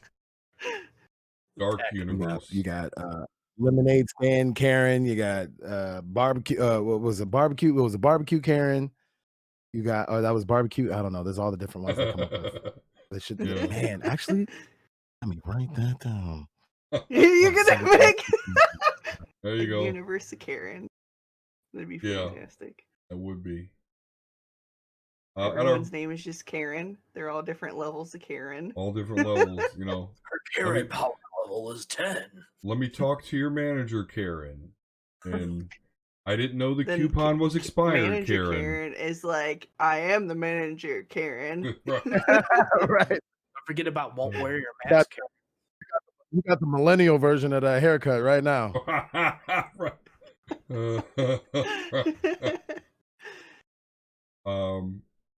And of course, our buddies at IDW doing great things. G.I. Joe, a real American hero, number 275. Star Wars Adventures, Shadow of Vader's Castle, number 1. I get that.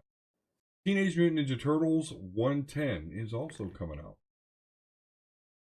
And for Disney Go Boom, our resident Image fanboy. Well, we got Big Girls number 3 coming out.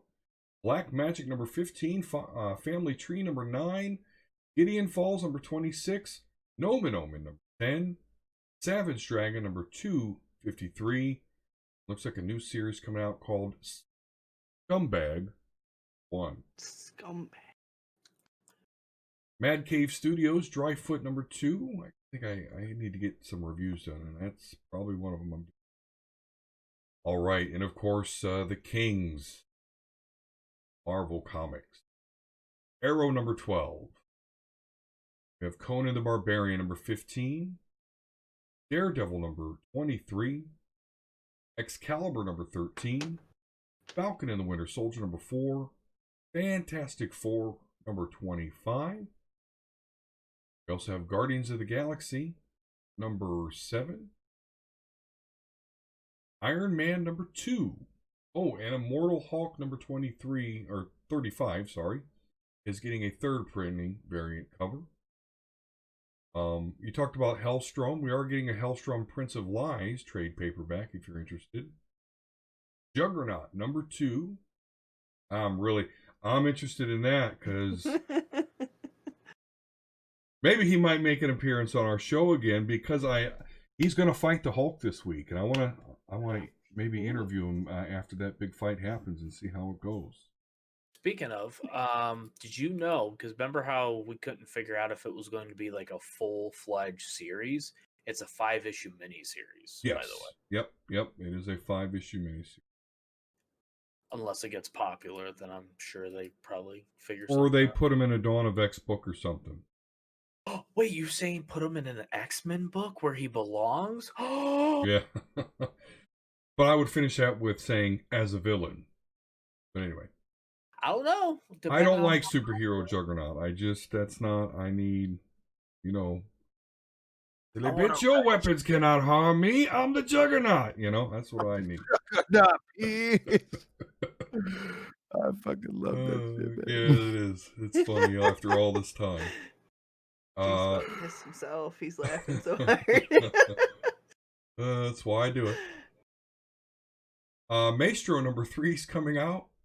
Marvel's X number 6. I thought that series was over already. Guess not.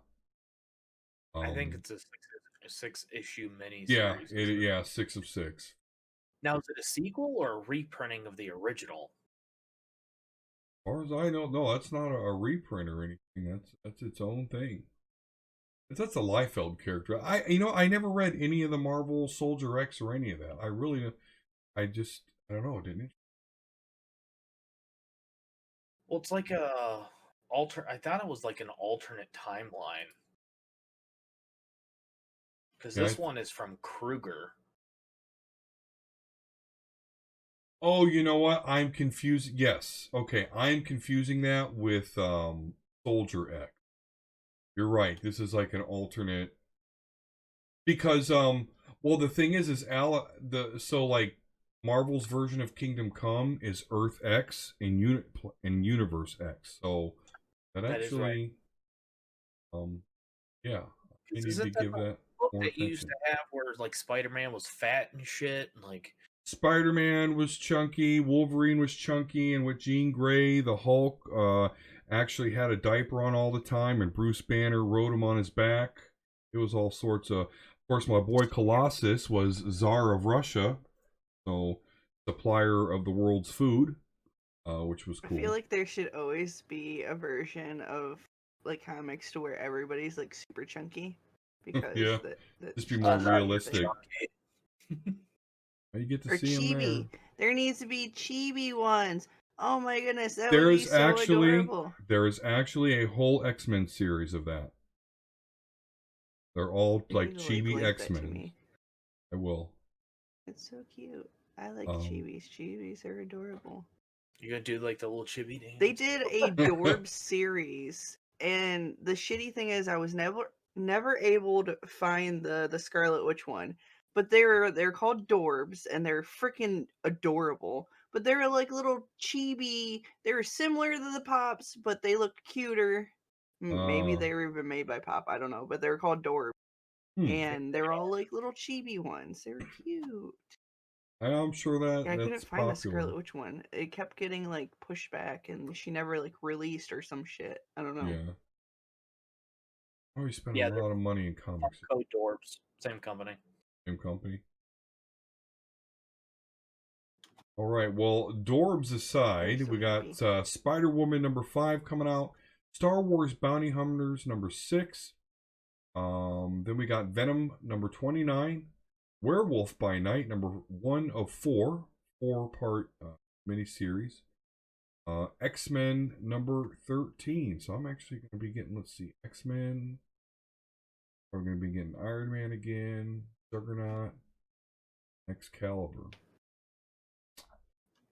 All right, let's see what else we got going on. Anything else of note?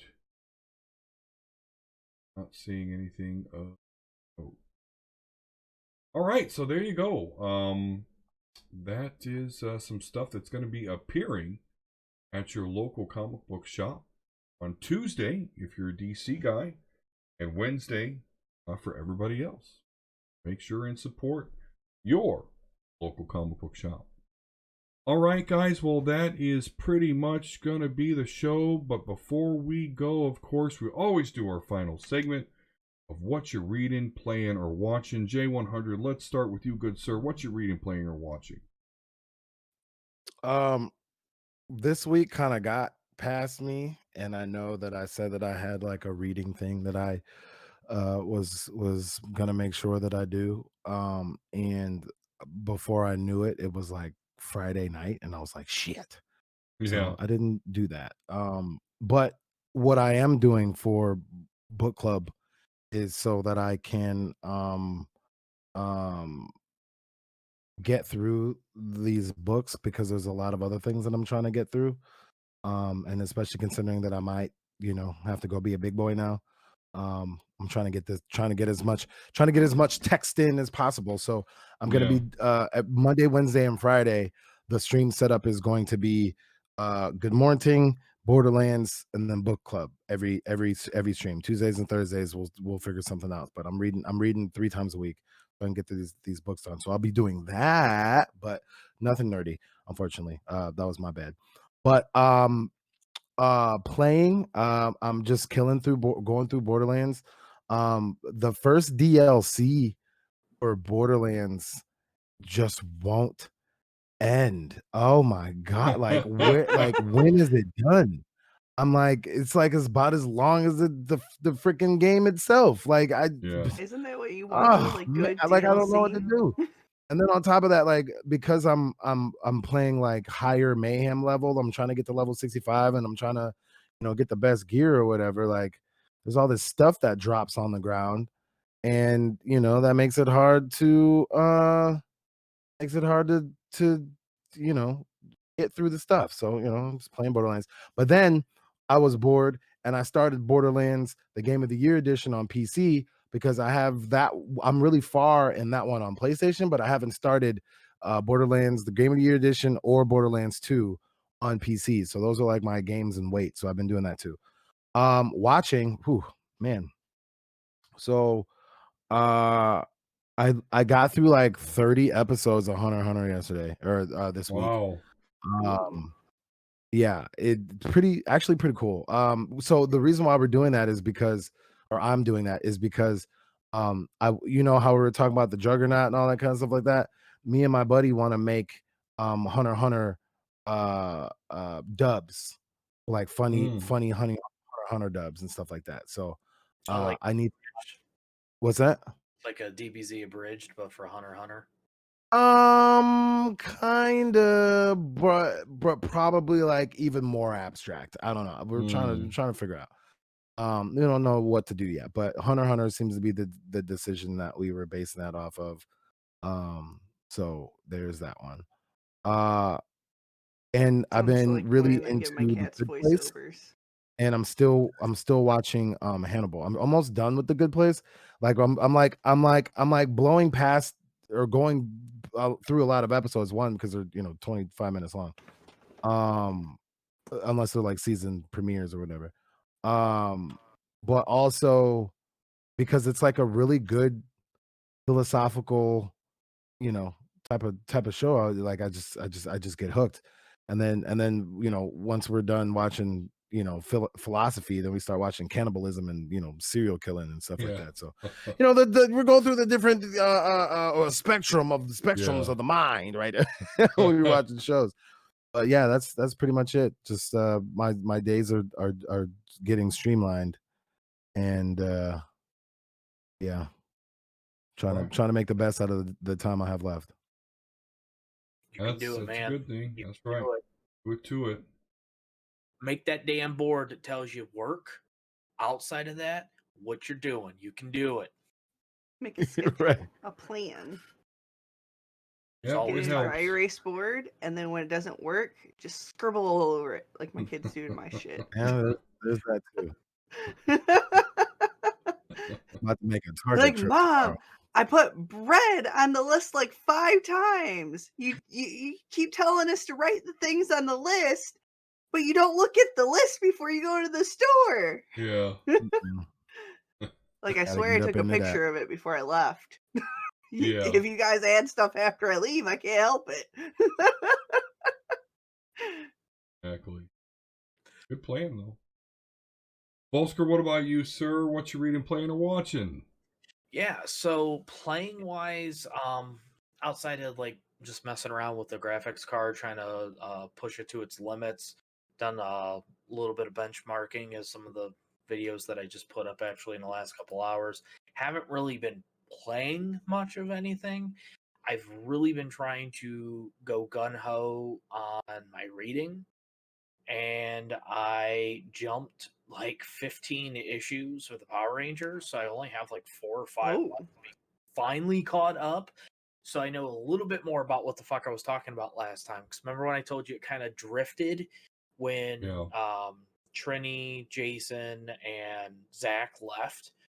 Well, they're called Omega Rangers, where they're actually trying to rebuild and preserve the timeline after Lord Draken fucked it up. So they're going, because what happens is when Shattered Grid happened, the Morphin Grid actually started reaching out to people that was never supposed to have powers. So they're trying to preserve any chaos from happening, which Right. obviously that just explodes and just goes fucking shit. But I'm really excited because there's supposed to be a new Green Ranger that's being introduced here soon. Not Tommy, because Tommy is the White Ranger now.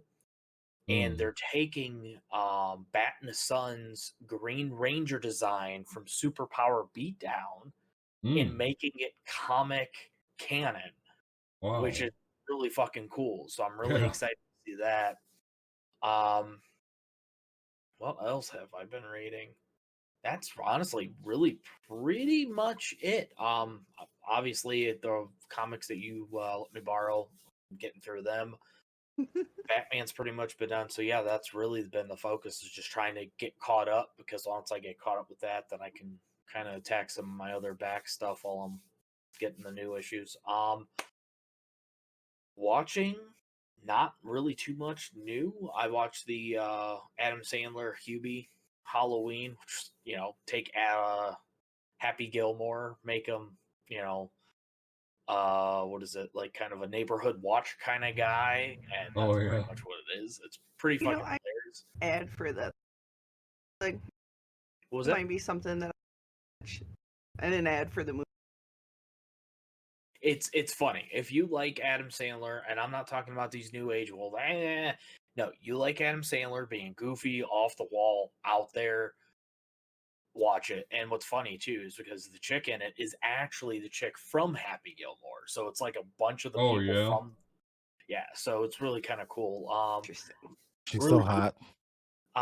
Yeah. Yeah, she's definitely a milf now. Happy Gilmore or Billy Madison? Happy Gilmore. Okay. The PR chick that was trying Yeah, to keep yeah. it alive. Yeah, she's At his happy like, place, she was in black lingerie with two pitchers of beer. I have to say though, best fucking cameo is Ben Stiller as the warden returns. Oh, really? Yes, but now instead of an old folks home, it's a psycho prison. Oh, okay. It's hilarious. That's where the line from where first time I ever heard, how about a nice glass of shut the hell up? That's what's. Oh, Oh what is my. what was the line where he told his grandma, he was like, "You're in my town now." Yeah. That is funny. You mentioned Adam Sandler, because one of the movies, for whatever reason, that Rourke loves, and he actually made us watch this week, was Pixels. He loves that movie. That's the one where Hubs likes that as well. He's like, it was good, but it Yeah. didn't really get any, like, it wasn't watched, because we ended up getting it because a buddy gives us download codes. So Yeah. it's something that he would watch, like, going to bed, like, every night for like a month straight. And it's like, I really hate when you do this. Pick a different movie, please.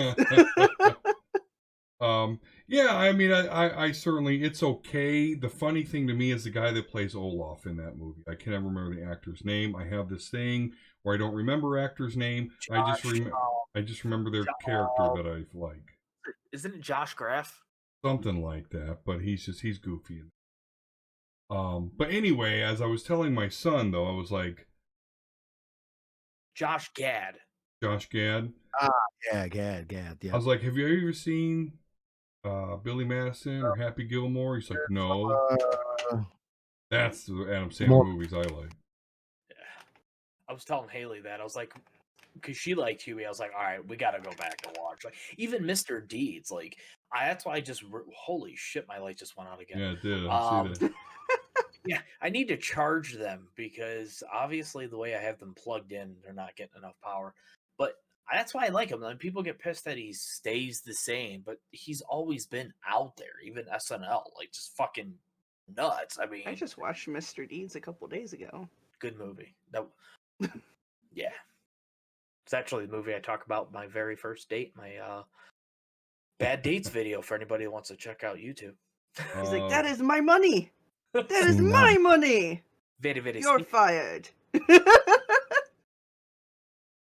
Was there anything else that you were reading, playing, or watching there, Volsker? That's pretty much it. I think this week's going to be a little bit more balls to the wall reading and gaming. But I want to get a lot more videos and shit up. But that's pretty much been it. Gotcha. All right, Jelly, what about you? You mentioned the smut books on Twitter, but besides that, what else you reading, playing, or watching? So, starting with the smut books, obviously reading the smut books. I've been actually writing smut books as well. Nice. So that's fun. Because it's kind of something that I've been thinking about doing for like a while, so it's kind of like, okay, might as well. watching, I've actually watched a lot of things. And we watch Adam Family Values. We watch Waiting. We watched Mr. Deeds. I watched this amazing barbecue show like over the last week, and Hubs has been really fixated on this show. And oh my goodness, it's interesting because they do like challenges, and they do like time periods, and they have to cook certain meats. They have to cook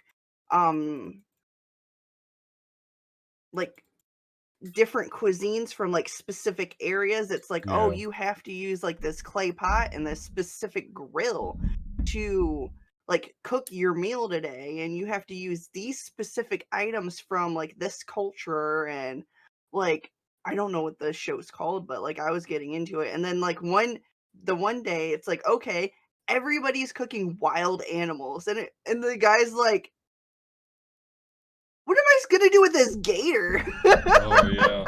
And I'm like, man, the one guy had like iguana, the one guy had gator, The fuck? one Iguana? had Man, I yeah. be hungry, man. People swear by Right, some of I'm that like, stuff. Gator, Really? yeah, like but I want to try all this different stuff. The one had raccoon, one had possum. Like they each had like really random things, and some of the people were like, what do I do with this? I've never Yeah. had this like at all. Like I don't know, essentially like what to do. So like I enjoyed it a lot, because it was like, oh, who's gonna win? Because as they people, and it was like, man, Rashid better win because his food looks delicious and I want to eat it. So it's kind of like you're rooting for your favorite cooks and stuff as well. Right. Hubs watched the last freaking episode without me, the ass. Oh no. So I have to watch the last episode myself. So Yeah. playing, if you guys can kind of see in the background, Yeah. because I've been playing it all during podcasts. If you guys haven't seen, I've been making grumpy face. I'm really into this. It's called Genshin Impact. And it's super cute. It's on PC, it's on PlayStation 4, and it's also on mobile.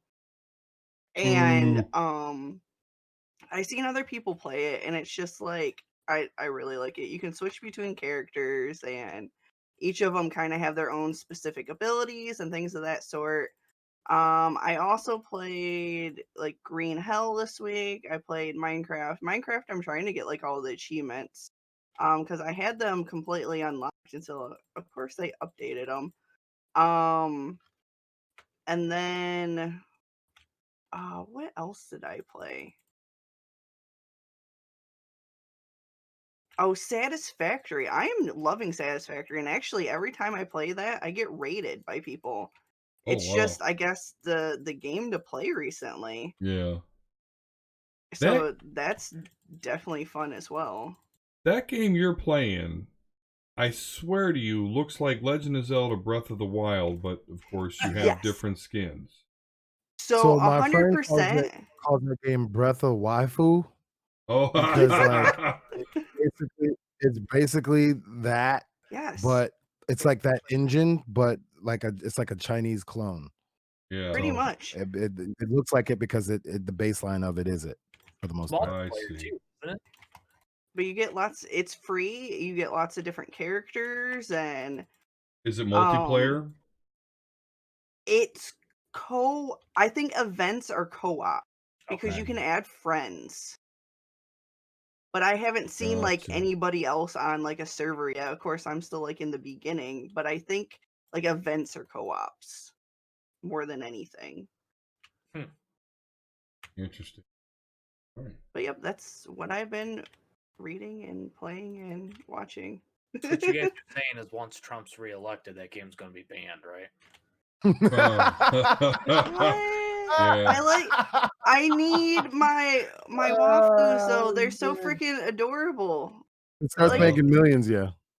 they have cute little Millions. outfits, and like They're adorable. It does look fun as hell, though. I'm not gonna lie. Yeah, no, it don't Like, look bad. look but at her. She he's right. is so cute. Like, look I at tried. her. No Trump. They say If it's it had from Gil, China. that Gil and Cloud and Squall and shit, maybe, but Yeah, I'm not into the character mod. I mean, they look. Yeah, you're like, oh, it's cute. I'm like, where's the badass armor? Where's the oversized sword? Let's go. Let's do this. Oh, she has a. My maid has a giant ass sword. But she's a Giant maid. clay. yeah, the sword play is pretty nice. I don't know. It's just I can't Look how cute really. she's Somebody gonna have to amazing. pay me. Cosplay while you're Pay playing me, that? I'll get it. What's that? You don't want to cosplay while you're streaming that? I'm a cosplay this magical Yeah. dude, Yeah, like straight up. I'll watch that. Jelly do them streams. I'll watch that. I'm tuning right in. Yeah, go for it. Like straight up, like this outfit right here. I am going 100%. I am making this outfit because look, there's roses all over it. She has one on her hip and one in her hair and one in her. And look, she even has one in her little lantern hat. Like that's perfect for me. Like It's calling. Like what the heck? She has it like imprinted in like the bottom of her shirt, like in a little whatever they're called. Like Yeah. I'm making this. This is me. Nice. Awesome. Adorable. All right. Well, as far as what I'm reading, playing, and watching, reading the Dawn of X stuff. Unfortunately, I went to get that like handbook that they made for the X of Swords, but Eric sold out of it. He didn't think. He said people really don't buy a lot of those. So he'll it online. I saw videos and shit posted everywhere. They were like, "Don't forget to pick this book up." And I'm like, he says he's gonna try and find me one, but I guess he says it's mostly about Apocalypse. Yeah. I've been playing a lot of Overwatch with the next door neighbor. In fact, I just lost a race to 25. We were trying to see who got to 25 first, and I did not. He did. How bad did you lose? I made it to 22, and then finally today he overtook me and made it to when I got home today after the game or whatever the fuck you want to call what we watched today. I was like, oh fuck, he's there. Okay. I didn't make it a thing. He did. Would have beat him probably. Yeah, of course. Rounds will do that. Yeah, they will. I haven't really been playing anything else. I really need to get back to practicing Mega Man X. I want to get a sub 1 hour on beating that game. I've resisted pulling the trigger on Octopath Traveler. I know it was cheap used, but I really don't want it for my Switch. I want it for my computer. Say you just missed that brand new price that I sent you last week. That day of the deal at $34, brand new. Yeah, but that was for the Switch. Yeah, well, I didn't know you wanted it only. Gotcha. Yeah. Well, just because everybody else uses it, it's not my. Yeah. Use it as a reason to go get your own Switch. Yeah, no, I've been saying that. I've been saying that, and believe me, and sometimes I catch them kind of disrespecting a little bit. And so I'm like, listen, you break that motherfucker, I'm going to buy me another Switch, and ain't none of you motherfuckers going to touch it. So, you best shape up. Dad, what's playing? My game. Get out of my face. Get the, right. You already had yours. As far as watching, obviously I watched The Boys, so I'm all done with that. Other than that, in anticipation for The Mandalorian Season 2, I've been rewatching some of the Season 1. And 2 weeks. Yep, it's coming up. It's coming up. We're going to have a big show about that. So I know exactly. I'm allowing myself to acknowledge that it's coming and to get excited about it. And absolutely. And yeah, so I watched Season 1, and yep, it's still fucking great. It is. Yes, it is. Moff Gideon is still fucking cool. So that's what I've been reading, playing, and watching. All right. You know what he's cool in? I know you guys were talking about it earlier. So he's not bad as Edgar. He's really cool as Moff Gideon. He is really badass in fucking Breaking Bad. I hear You really that. want to see him bad. I've seen it. What does he own, like a chicken restaurant or something? But really like the fucking head honcho that will get yeah. you killed looking at him wrong. Like, No, he's cool. I mean, even in The Boys, like, he's the only character that'll straight look at Homelander and tell him what the fuck is up. So I don't know what he knows, or I don't know if he's got a fuck Homelander up button or something, but yeah, we'll straight talk him down. Again. Like, Absolutely. All right, guys. Well, great show, great topics as always. Let's go ahead and get on out of here. But before we do, let's just make sure you know where you can catch all the Omega level nerds. So, Jelly Rose, please do us the honor and let us know how we can find you. You can find me on YouTube and on Twitch at Jelly. Twitter, Facebook, Instagram, and on TikTok at J3LLI3ROS3.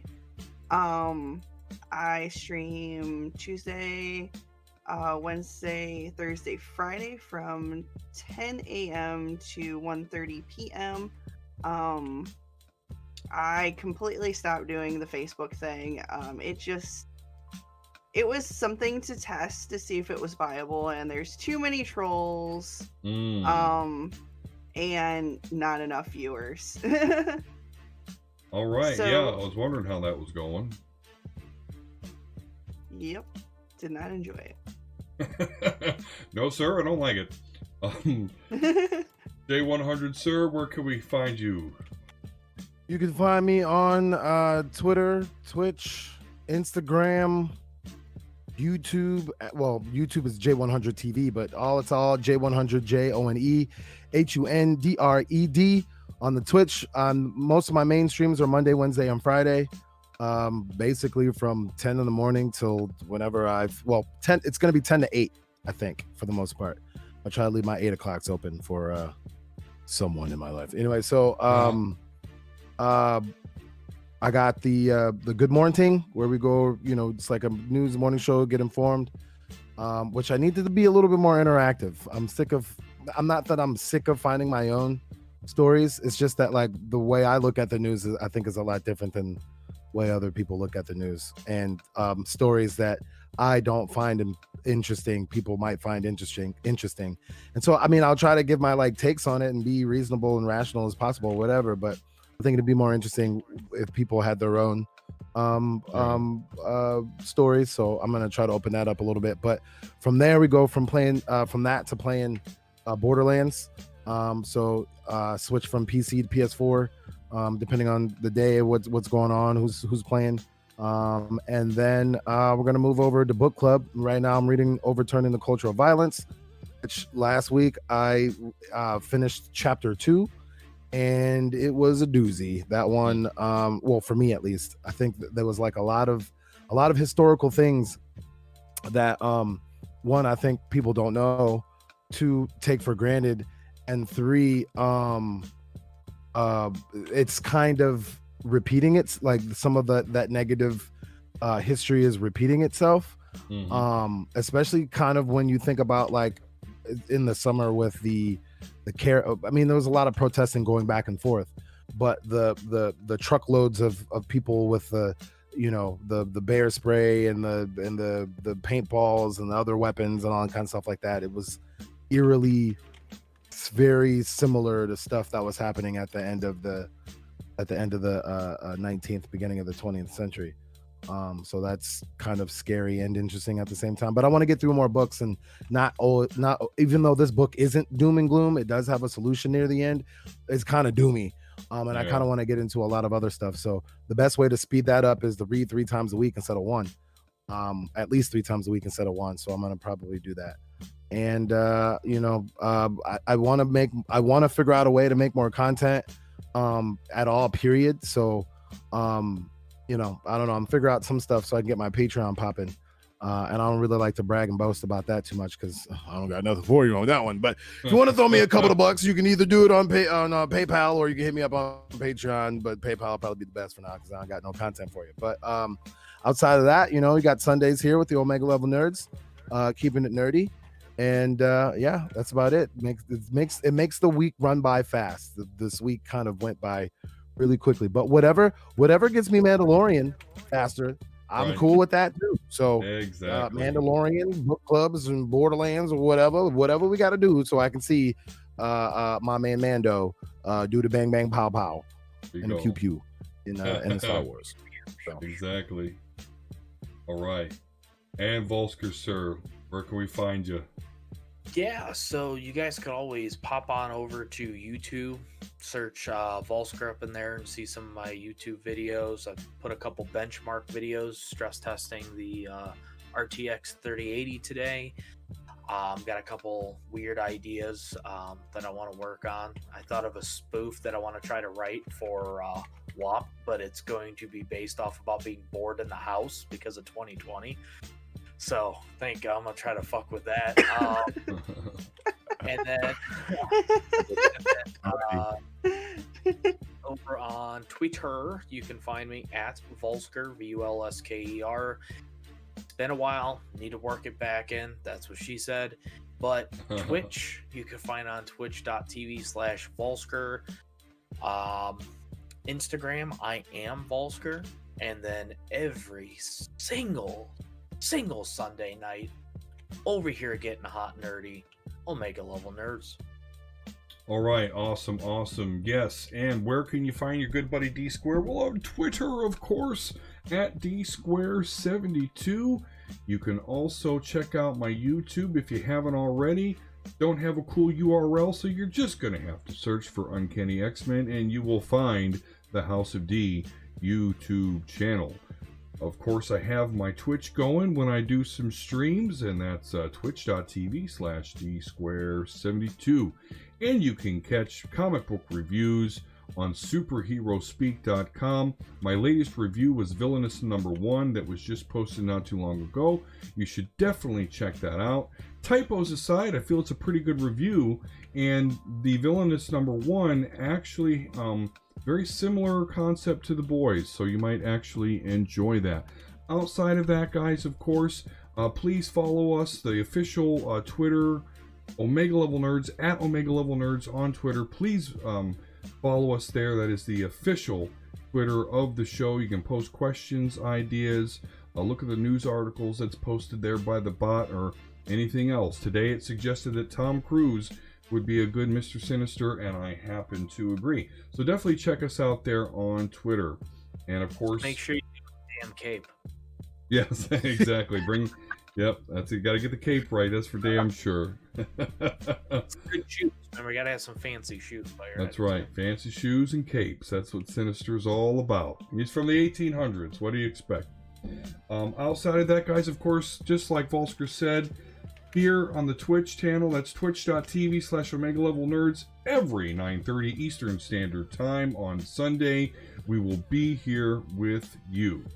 Thank you so very much for being with us today. As always, peace and love, and we'll talk to you again soon. Yeah.